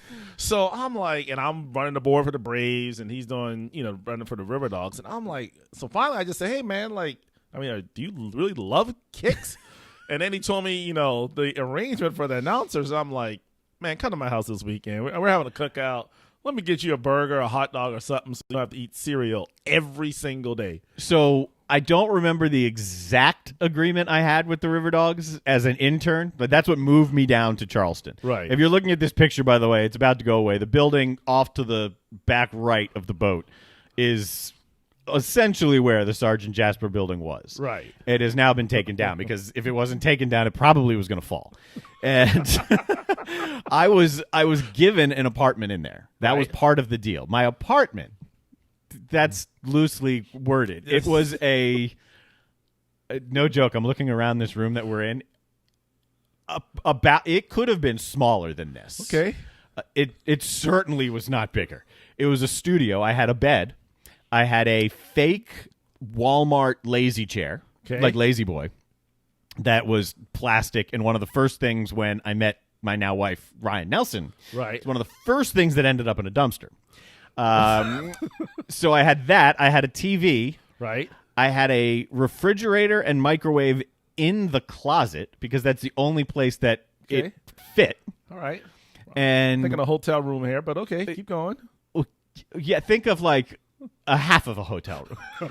And when you walk in the door, the walkway as you walk into the apartment was no wider than the door. It was that's the amount of space you had until you got to the studio part where you could sit in my comfortable chair or the bed. Those are your two options. And when you face the water, this was maybe there were two cool parts of the Sergeant Jasper. This is one of them. When you would walk in during sunset, it looked like the apartment was on fire because the sun sets that way. It comes right through the window, and you walk in, and the whole place is orange. I mean, legit, you walk in and takes you a second. Wow, romantic. Except for the, one chair, one bed, closet the size of like this table. There you go. Again, romantic. Other than that, right. The other cool thing was there was a store underneath the Sergeant Jasper. Right. So it was very easy if you needed something to like run down there and get beer or run down there and get chips or something like that. I never been in Sergeant Jasper, knew where it was, but thank you for that very descriptive of the bachelor pad that you had. So, but yeah, I don't even know how we got to talking about cereal and Joe Block. But yeah, that's a good story there. Oh, well, thank you very much. How about this? How about the NBA? 113 pages, right, is this document for the NBA to safely, if you want to put it, return to play. Some of the stipulations in this are wild. I mean, they're crazy what the NBA is asking some of these guys to do. Now, Darren, before you tell us what they're asking, and you're talking about crazy, this is crazy. If they don't come back, no matter what you're about to say, if they don't come back, I heard that the NBA will lose $4 billion. With a B. With a B, if they don't come back. So no matter what you're about to say, $4 billion if you don't adhere to these rules. Billion with a B. With a B. So carry on, sir. Okay. Players can wear a proximity alarm. Team and league staff must wear a proximity alarm. It'll go off if you spend more than 5 seconds within 6 feet of another alarm. An option to wear what's called an Aura ring, so some type of a ring on your finger that monitors your vital health measurements. Masks will be worn at all times except when eating, working out, or when outdoors more than 6 feet from another person. All players must remain on campus. Okay, and keep in mind, this is 113 pages long. What I'm reading are like the bullet points of the bullet points of the bullet points. Oh, man. The expectation all players remain on campus. Those who leave without permission will submit to a 14-day quarantine with compensation docked. Well, that's good. Oh, no, that's not good. With compensation docked for any missed game. I read it at first with compensation, but no, with compensation docked. Players are not allowed in each other's hotel rooms. Daily temperature checks, symptom surveys, pulse oximetry, along with regular COVID-19 tests. They also have to test negative twice prior to playing. Once you already get down there, there have to be 2 negative tests. Player amenities. There will be a player-only lounge, pools and trails, if you want to go walking, I guess. A 24-hour VIP concierge. Can you imagine how busy that – I hope there are like 100 of those guys. Yeah, because if you can't, I've heard about NBA players' lives. So when you say concierge, are we talking ordering food and drinks, or what all are they allowed to order? I would imagine it's food, drinks, anything you may need in your room. Not like ordering. Well, I'm not talking about ordering individuals. If I was about to say, because. I mean, let's be real, Darren. I mean, and I don't think they can bring their families with them. Thank you for bringing that up. For each team that advances past the first round, teams can reserve up to 17 rooms for guests. So we don't all get a room. Right. But up to 17 rooms, which the player will pay for. So gotcha. If you advance, I guess the veteran players will be able to bring their family. Right. Okay. Fair enough. I put this up on our Twitter page as well. You can find it. The main article is in the New York Times, I believe. Yeah, the New York Times is where the main article is. You can also find it on frontofficesport.com. Those guys are great. They got a ton of good information there. They have a daily newsletter. I get a lot of information from there and stories from there. Right. So that's what the NBA is facing if they do, in fact, play. And it appears that there's 2 sides to this argument. You have almost like an all-star game. You have Team LeBron, which is LeBron, Chris Paul, Damian Lillard, yeah. Those guys wanting to play because they understand for just the health of the NBA. This is, again, $4 billion. And on top of that, Darren, if they don't play – the owners, there's some rule that they can invoke that will allow them to blow up the current CBA, which means that right now, everybody said out of all professional sports, the NBA CBA is by far the best. It's something like 55-45, owners get 55, players split 45. If they blow it up, they're saying it will be like owners 80%, players 20%. Because of what? So they could lose a lot by not coming back. So that's over there on Team LeBron. Then over here on, we'll just call this one Team Kyrie. Team Kyrie Flat Irving, Earth. who believes the Earth is flat. Probably another player who, had benefits from Duke. Also believes in aliens, and Kyrie's just different. Look, if you don't believe in aliens by this point, I think you're the one with the problem. Kyrie's just different. But here's the kicker, Darren. He wants to quote unquote focus, which I commend him for, on the Black Lives Matter movement and bigger issues. He thinks social injustice, that's where they need to focus their attention. But also because of the health. But the kicker is he can't even go to Orlando anyway, because the only players that they're allowed to take are active players who are actively playing. Well, Kyrie and Kevin Durant both have said they're not playing. When I say this year, I mean this basketball season. So they can't even go sit on the bench. They can't be around, the team. So in a way, like Kyrie, just stop. You're literally going to be costing people. I mean, that's a lot of money, especially with the whole CBA. If those owners blow it up, they're going to be going backwards. Right. So they got to figure out a way to, just make it happen. We'll see. Them, baseball, I mean, they're really the ones still out there. WNBA has a plan to come back. Yeah, and they're going to be at IMG down in Florida, if I'm not mistaken. It's interesting. Almost all of these are down in Florida. MLS is Orlando. It's Disney World. There are plans that are at least out there and in place. And with luck, we see some sports. It's something. One more fun story to get to before we turn our attention to Scott Glaze to talk a little bit of golf. Did you hear about the Belk Bowl? I heard it got a new sponsor. Yeah. Do you know what that sponsor is? Is it like Duke's Mayonnaise or something? Yeah. Duke's Mayonnaise Bowl. So I go from getting a $400 shopping spree at Belk's to a case of Duke's Mayonnaise if you're a player? There was a national writer. I don't remember who put it out there, but he was like, I've never heard of Duke's. So to his credit, before I moved here, I don't think I'd heard of Duke's either. Right. I don't know if it's all over the South, but I know in South Carolina, it's like if your mayo is not Duke's mayo, you can move. Exactly. Certain things we just don't really, budge on, and that's one of them. And it also includes sponsorship of the early season games that'll be played in Charlotte. Because last year was South Carolina, North Carolina, right? Or yep. 2 years ago. Or... Yep. I think Clemson has one of the games there. Yes. Wake Forest, I believe, has one of the games there in the early portion. Isn't it Clemson? It's Clemson, Georgia. I believe so. Next year, Clemson, Georgia opens up in Charlotte. Yeah. Like this coming year. No, not yeah, Clemson opens up with Georgia Tech this year. Correct. The following. Yeah, 2021. So anything played at Bank of America Stadium, college-wise, for like the season opening kickoffs or for the bowl game, it'll be the Duke's Mayonnaise Bowl. Okay. That's right along the lines with, the Chick-fil-A. They kind of have that same situation with their kickoff game in Atlanta. Yeah, but you can go buy and eat Chick-fil-A. You don't go spoonfuls of mayo. Well, I mean, that's a good point. Have you a Duke's mayonnaise sandwich? I don't. Yeah.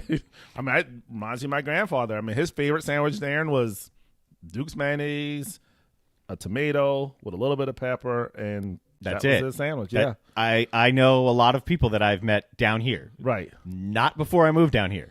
But down here, that like that sandwich as well. I can literally now, because I just said that, smell that sandwich. It just had a different smell to it. I'm not a big mayo guy. Neither am I. Like on sandwiches, I'll get a burger. Hey, no lettuce, no onions, no mayo. It's almost like clockwork. Yeah, no, I've never been a big mayo guy, but a lot of things with mayo as a base, I love. There's some of those sauces that you can get for chicken fingers and whatnot. Yeah, true. Like those zesty sauces. I got you. That's basically all mayonnaise, but they're great. I mean, hey, I don't like baked potatoes, but I love French fries. Texture is very different, but it's still. My daughter reminds me all the time. It's just a potato, but it's just me. I'm weird like that. That's just how I am. Don't ask me why. I just am. That's why we bring you in here, to give us to make us feel better about ourselves. Give you the different perspective. I'm weirder than you. Ever German is in today for Jamie Bradford. Coming up, we will do our national days of the week. I guess that's really the way to put it. The national days calendar. Not many national days today. Tomorrow, and you're not here tomorrow. Tomorrow, we've got a ton of national days. Yeah. We'll do that. We'll also talk to Scott Glaze. It's the final segment of a Thursday edition of JB and Goldwater, live, loud, and online. DB's Cheesesteaks, the tastiest, juiciest, and now award-winning cheesesteaks in the Low Country. DB's Cheesesteaks delivers, and not just in quality. Download DoorDash, Uber Eats, or your delivery app of choice and have it dropped off at your doorstep. Original chicken, buffalo chicken, even pizza cheesesteaks. Not to mention incredible cheeseburgers, massive hot dogs, and dynamite hoagies. It's all there for you and your family. DB's Cheesesteaks in West Ashley. dbscheesesteaks.com. We've been telling you guys about Stokes Volkswagen since we came on the air a few weeks ago, and here's Ryan Nelson now with more. It's time for you to meet the 2020 Volkswagen Atlas Cross Sport. This is a wonderful midsize SUV, a luxury family ride that offers class and style. You can pack in the team with a third back row. You could cross your legs in the back seat and so many other great things. If you need the room, you have to come check it out because right now it's 0% APR for 72 months.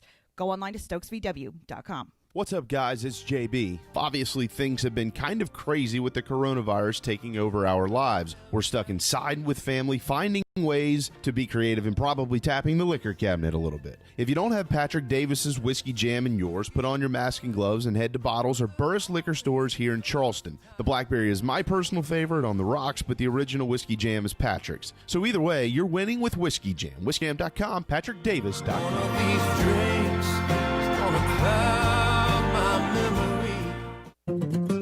Honey Baked Ham in Somerville and in Mount Pleasant is your home for catering and lunch. Honey Baked Somerville, owned by former Gamecock right-hander Mike Cisco, is just off the interstate and they are ready to cater to your next business or family meal. Plus, drop in for an incredible sandwiches daily for lunch. The Mount Pleasant location is at the foot of the Ravenel Bridge and always ready to serve and cater to your next meals as well. Plus, delivery is available. Honeybake.com to find your menu today. As businesses start to open up around South Carolina, we have Ryan Nelson back in here to tell us about Dog and Duck Family Pubs, the 3 locations, and some new hours going on. What's up? That's right. We now offer indoor dining and patio seating outside. The new hours are Sunday through Thursday, 11 a.m. to 9 p.m., and then Friday and Saturday, 11 a.m. to 10 p.m. now. Slowly getting back into the normal routine. So what we think, and we hope everybody comes out and supports local businesses like Dog and Duck. And you still have family special meals as well? That's right. Always the family-style meals, and you can always get curbside pickup or carry out. If you're not ready to venture outside yet, we're here for you. This is Clemson baseball coach Monty Lee, and you're listening to JB and Goldwater. Go Tigers. Hey everybody, what's going on? This is singer-songwriter Patrick Davis, and I might live in Nashville, but whenever I want to keep up with the South Carolina Gamecocks or even the Clemson Tigers, I can still tune in to JB and Goldwater because they are always live, loud, and online. And I sing hallelujah. I do believe it's happening. See, this is what happens when you don't have things properly labeled on your soundboard. You play a Clemson coach followed by music and Gamecock reference. But, you know, why not? That's where we are. Spread the love, South Carolina and Clemson. We are going to talk some golf now, as promised. We've got Scott Glaze from Stono Ferry here. And, Scott, I'm going to fix your picture. But first and foremost, what's jumping out at you right now off this leaderboard?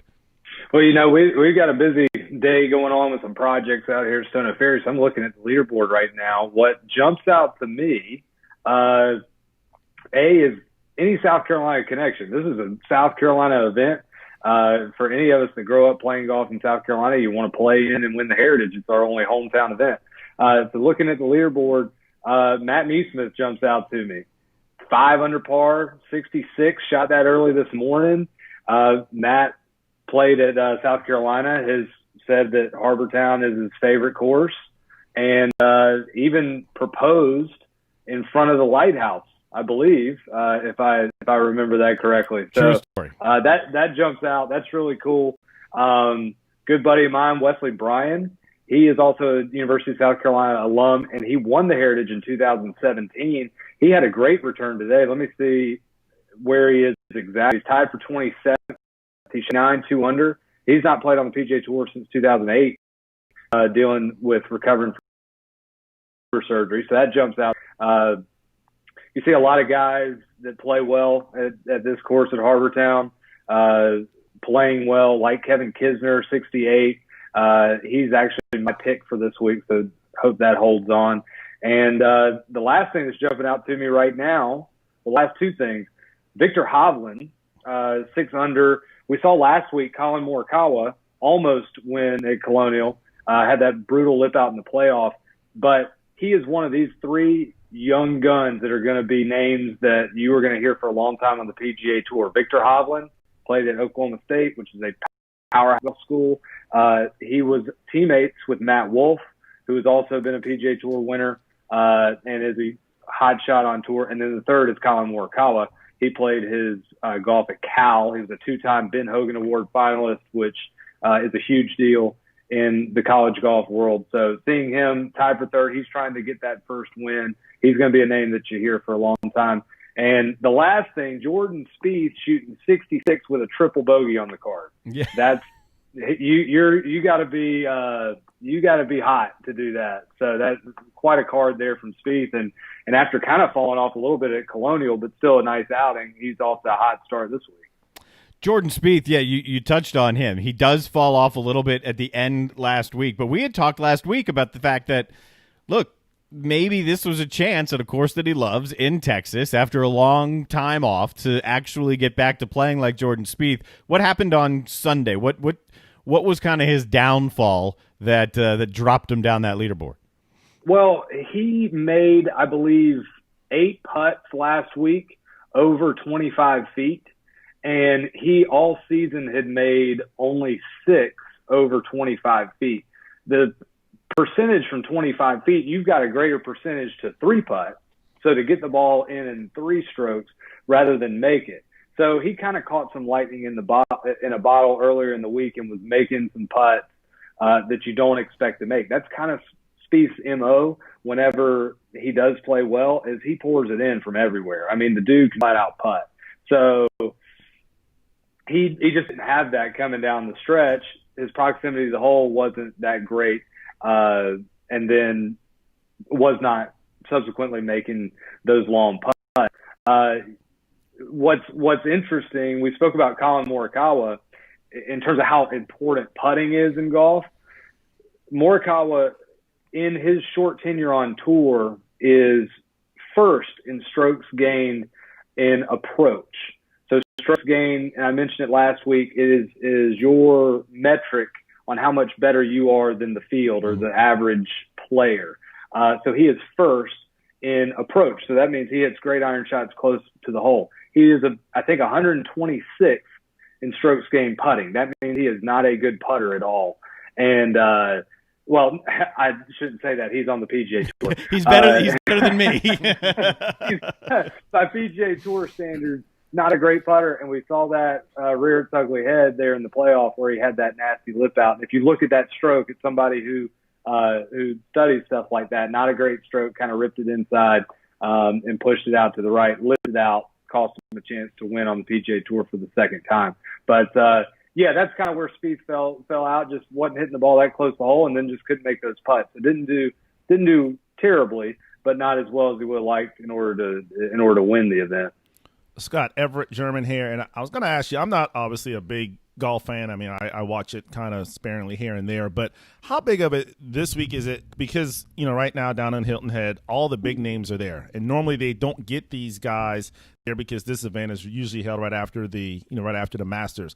Is this a weekend that if they absolutely crush it and everything, just as a home run, that possibly in the future you think some more of these bigger names will come to Heritage? It could be that. I think so. That's a really good point. You see some guys. I mean, there are sponsorship ties with some of this. This is the RBC Heritage. RBC sponsors 2 or 3 events on tour. So guys that are RBC guys are contractually obligated to play. That's why we've seen Dustin Johnson last couple of years play, because he's sponsored by RBC. I always think that's an interesting little twist on this. I think you might see some guys that play and really that have not played the golf course in a long time or ever and really like it and think it fits with their game. and we could see them. It's so tough the week after a major because guys really try to just peak for the major, and then coming off the grind that is a full week of major championship golf, a lot of guys just want to decompress. So unfortunately, I don't think that we'll see the Heritage Field really strengthen that much if it's able to return to its normal date. And just because of the historical factor, it's always been week after the Masters since the 60s. So it will probably stay in that same slot, and it will probably have less of a field. But with the proximity of it to Charleston and the Low Country and South Carolina, it's always going to have my attention, and I would think a lot of people's attention in the area. I read something, and we're talking with Scott Glaze. If you're just listening on the Podbean app and not watching on one of our streams, Scott is the head golf professional at the Links at Stono Ferry, one of the finest courses down here in the Charleston area. Without fans, one of the things that kind of gets overlooked is if you miss the fairway, there aren't these trampled down areas of the rough. Did that play a part of last week's tournament, and is it more likely to occur down here in Hilton Head this week? Yeah, I mean, last week we saw guys in places that you normally don't see because the ball gets stopped when it goes into the gallery, or it could even hit a grandstand. So we don't even have grandstands up right now. That's definitely going to play a huge factor. It did last week. It will this week. The nature of this golf course, though, Harbortown, it is so tight, very narrow alleys, chutes to hit through off the tee, and dog legs that you have to deal with. So it's so penal at Harbortown if you hit it offline, because you might hit it out of bounds. You might hit it on somebody's porch of their condo.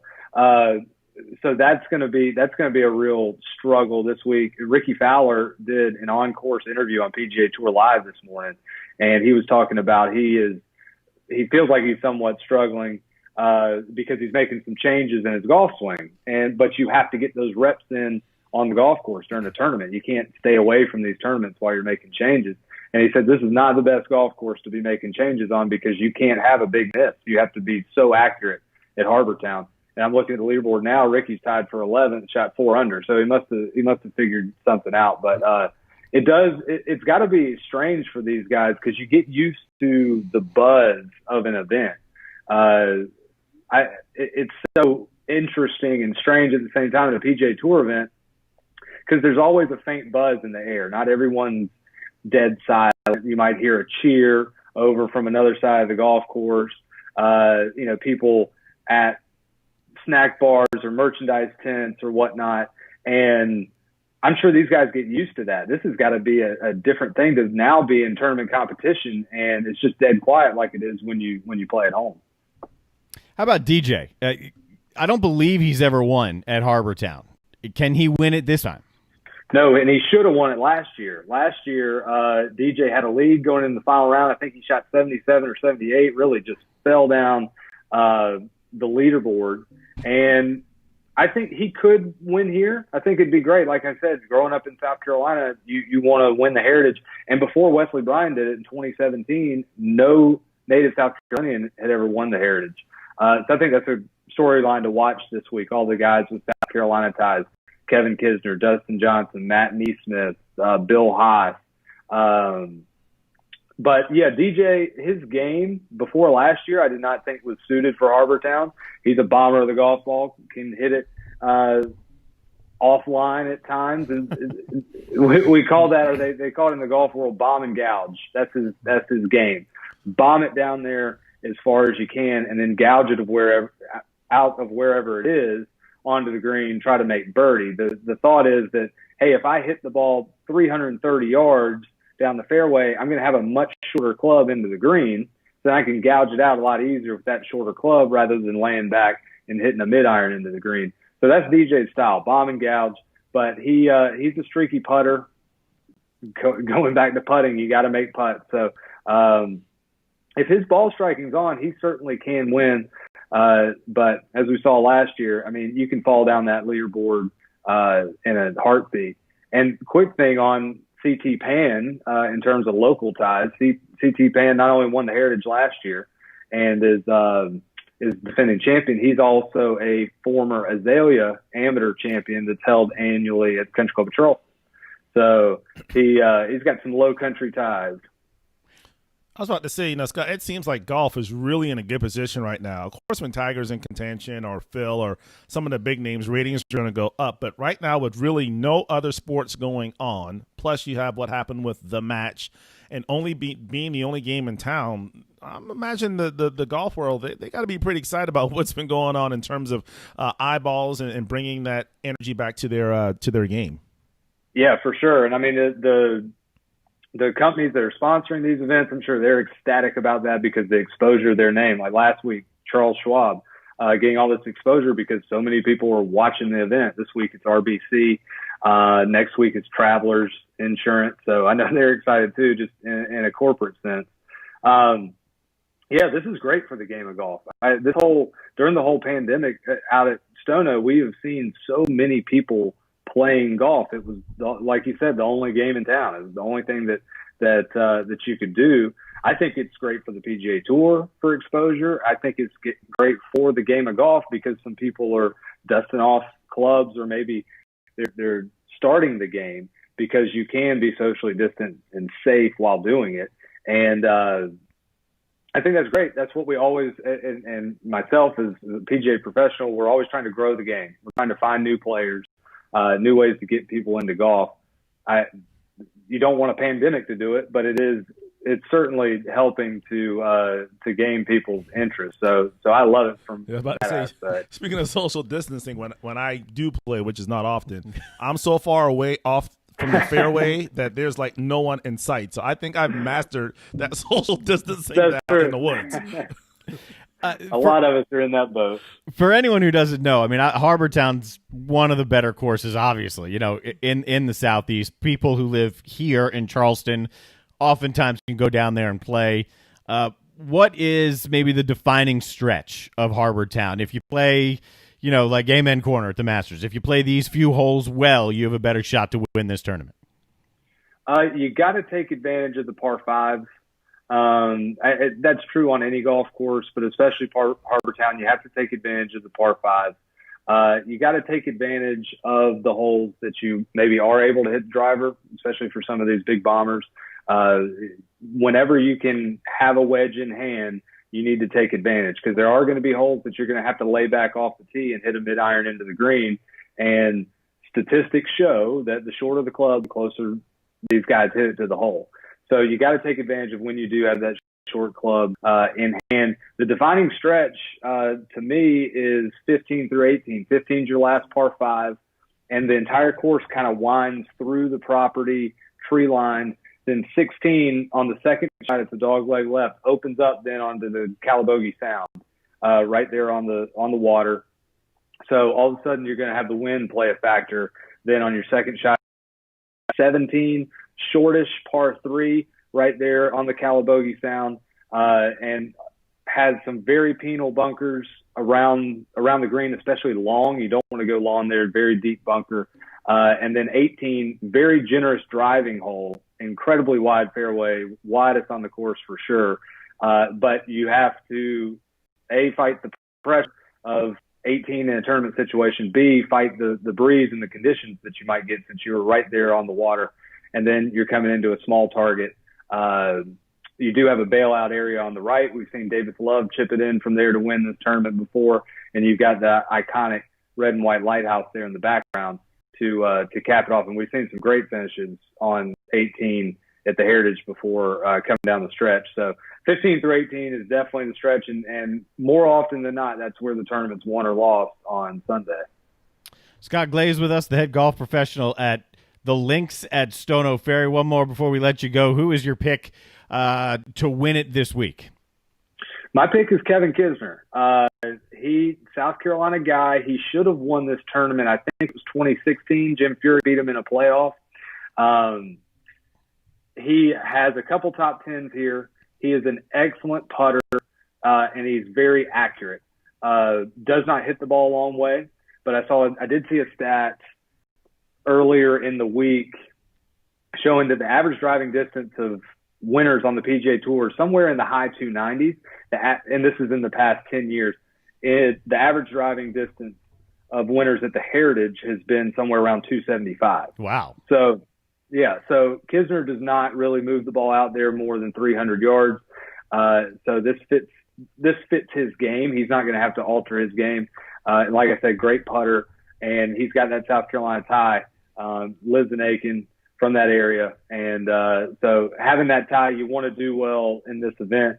And I'm going to be pulling for him. He is my pick. Pulling for all the South Carolina guys this week, but and especially Matt Neesmith, since he's a young guy on tour. In his early years on the PGA Tour and his connection with the golf course, pulling for him. He's not my pick, but hope he has a great event. Same with Wesley Bryan, as he's back on tour now after battling that shoulder issue, and former Heritage champion. Well, I'll tell you this: you're getting the media thing down, because whether or not it's your pick, the cool story like Matt Neesmith, I mean, that's right. What you root for. You root for the stuff that you can talk about. That's right. What's going on at Stono Fair? You said there was a tournament going on out there that was keeping you busy today? No, actually just doing some course maintenance. It's that time of year where we got to have some cultural practices that you do every year. Airification of the greens for their health, for airflow, kind of get some of that organic matter out of there. So we've done that yesterday and today. And then we got a project going on the backside of our driving range, which is home to the College of Charleston men's and women's golf teams, as well as our members of our club. We've got a short game renovation going on back there, putting in a new bunker, kind of revamping that green at the back there to give a better practice area for the college coming into, hopefully in the fall season. Their golf season's kicking off. And great place for members of our club to hone their game. So that's exciting stuff that we got going on, and just the fact that golf is in a great, healthy place right now. Absolutely, man. We appreciate your time as always. We'll talk to you next Thursday, and then we'll revisit whether or not you got your pick correct. We like to keep we'll keep you accountable. Yeah, that's right. You can keep me accountable. Now watch, Kisner's going to go out and shoot 85 tomorrow and miss the cut because I picked him. But all right. We'll talk to you next week, man. All right. See y'all next week. Yep. All right, man. Scott Glaze, the head golf professional out at the links at Stono Ferry. Couple minutes left here on this Thursday afternoon. JB and Goldwater. Obviously, Everett German sitting in today for Jamie Bradford, who will be back on Monday. You know what we should do that we haven't done yet? We haven't done the days of the week. That's right. And today's Thursday. Well, yeah, I know. I always throw that at Jamie. When Jamie's not here, man, there's just so much more stuff I got to do to keep up with. I mean, this is like his baby, right? As he says, it's everyone's favorite segment. Probably because of the music.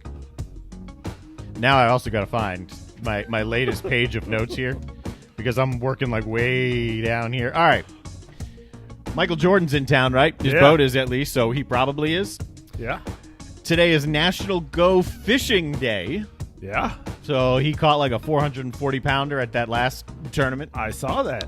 I don't know if he did. His boat did. The five guys that were with him looked more like fishermen. I'm going to go with they did all the work, and Michael smoked a cigar on the deck.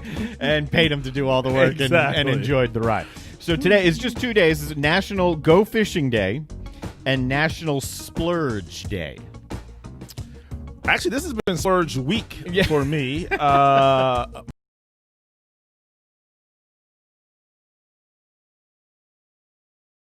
Father's Day.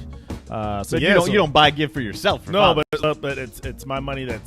I might as well say I am buying for myself. That's a very good point, because it is my money. So yes, I'm taking it. That's why, Darren, I would have loved to help you as well tomorrow, but I'm taking them out to Kiowa for the weekend and just let her have her. We call them the Golden Girls. It's her plus three other her friends. Like, them four are always together. So they're gonna spend the weekend. And so on your Father's Day, you're spending your money just Friday and Saturday. Okay. I'll be back Sunday. Okay. Then again, it's 4 13-year-old girls. So I might be back tomorrow night. I wouldn't go. What are you wasting the trip for? Exactly. Just stay at home, peace and quiet.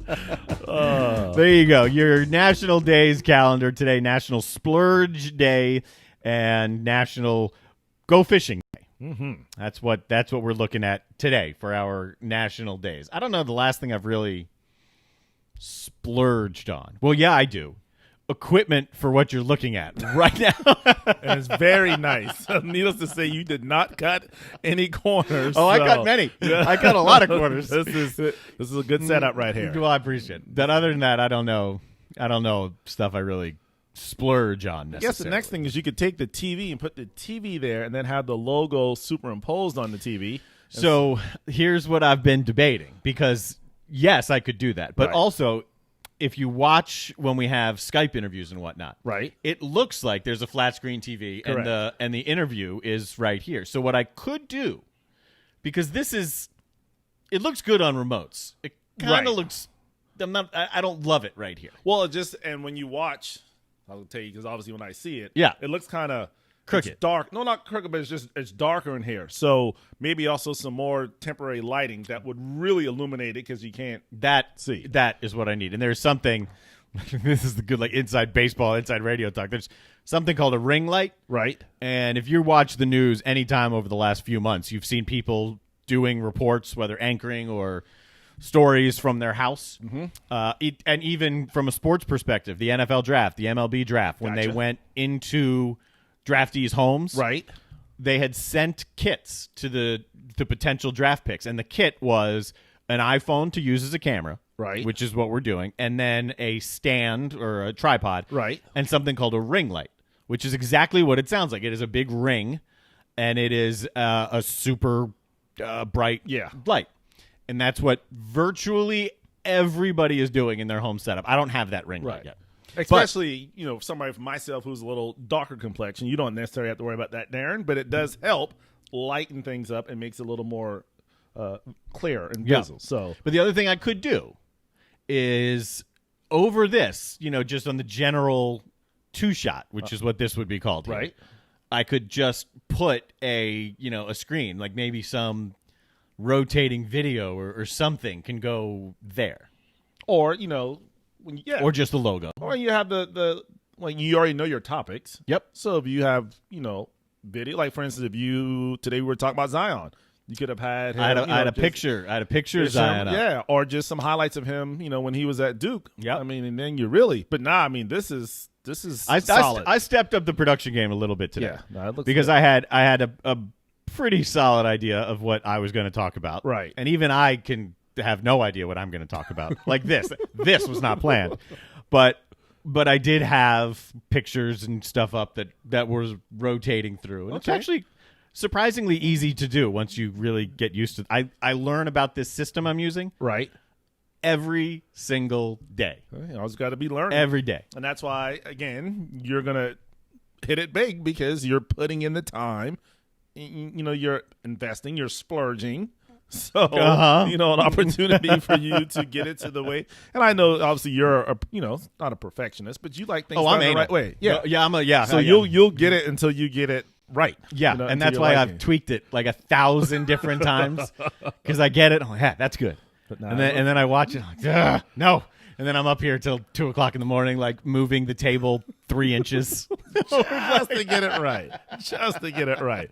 But now, like I said, it's good stuff, man. And I know you and Jamie just still in the infancy, but it's bigger and better, man. So y'all keep up the good work. Yeah. We're having a good time doing it. JB and Goldwater every single day, noon to 2. You can listen live on the Podbean app. You can watch us live on Facebook, on Twitter, Periscope, YouTube, if you choose to go that way. All of it is live every single day and then archived as well. And if you miss the audio only on Podbean, then you can download it as a strict podcast as well. It works that way, and you can get your podcast from any podcast site virtually. Most of them. Almost all of them. I'm sorry, I was distracted, Darren, because I got my email up here, and I just got a alert that I'm supposed to check in for my flight for tomorrow, because this was the week I was supposed to be in Cancun. Oh. It got postponed. At least you're going to Kiowa. I mean, you can't go to Cancun. Yeah. I mean, exactly. Cancun to Kiowa. You got me there, dude. They're both nice. Exactly. And let me tell you something. I've been to Cancun. Yeah. I'd choose Kiowa over Cancun. Well, that's just rubbing it in my face that the alert just came up as a reminder. So, But that's all right, Darren. You know what? Because I was here with you hanging out today, man. I had a blast. I appreciate it. Thanks for your help this week, Everett, and enjoy the weekend and Father's Day and your trip out to Kiowa. Tomorrow we will have Rafael Esparza, our Vegas insider from mybookie.ag, and I think Frankie Mansfield is co-hosting. I haven't gotten confirmation. Frankie's a good guy. I got to check with Frankie. If he's not, then I'll have someone else. You'd be talking to yourself. Which I do very well. You've been listening to the JB and Goldwater Show. Hit us back tomorrow, noon to 2, anywhere you can find us. So long.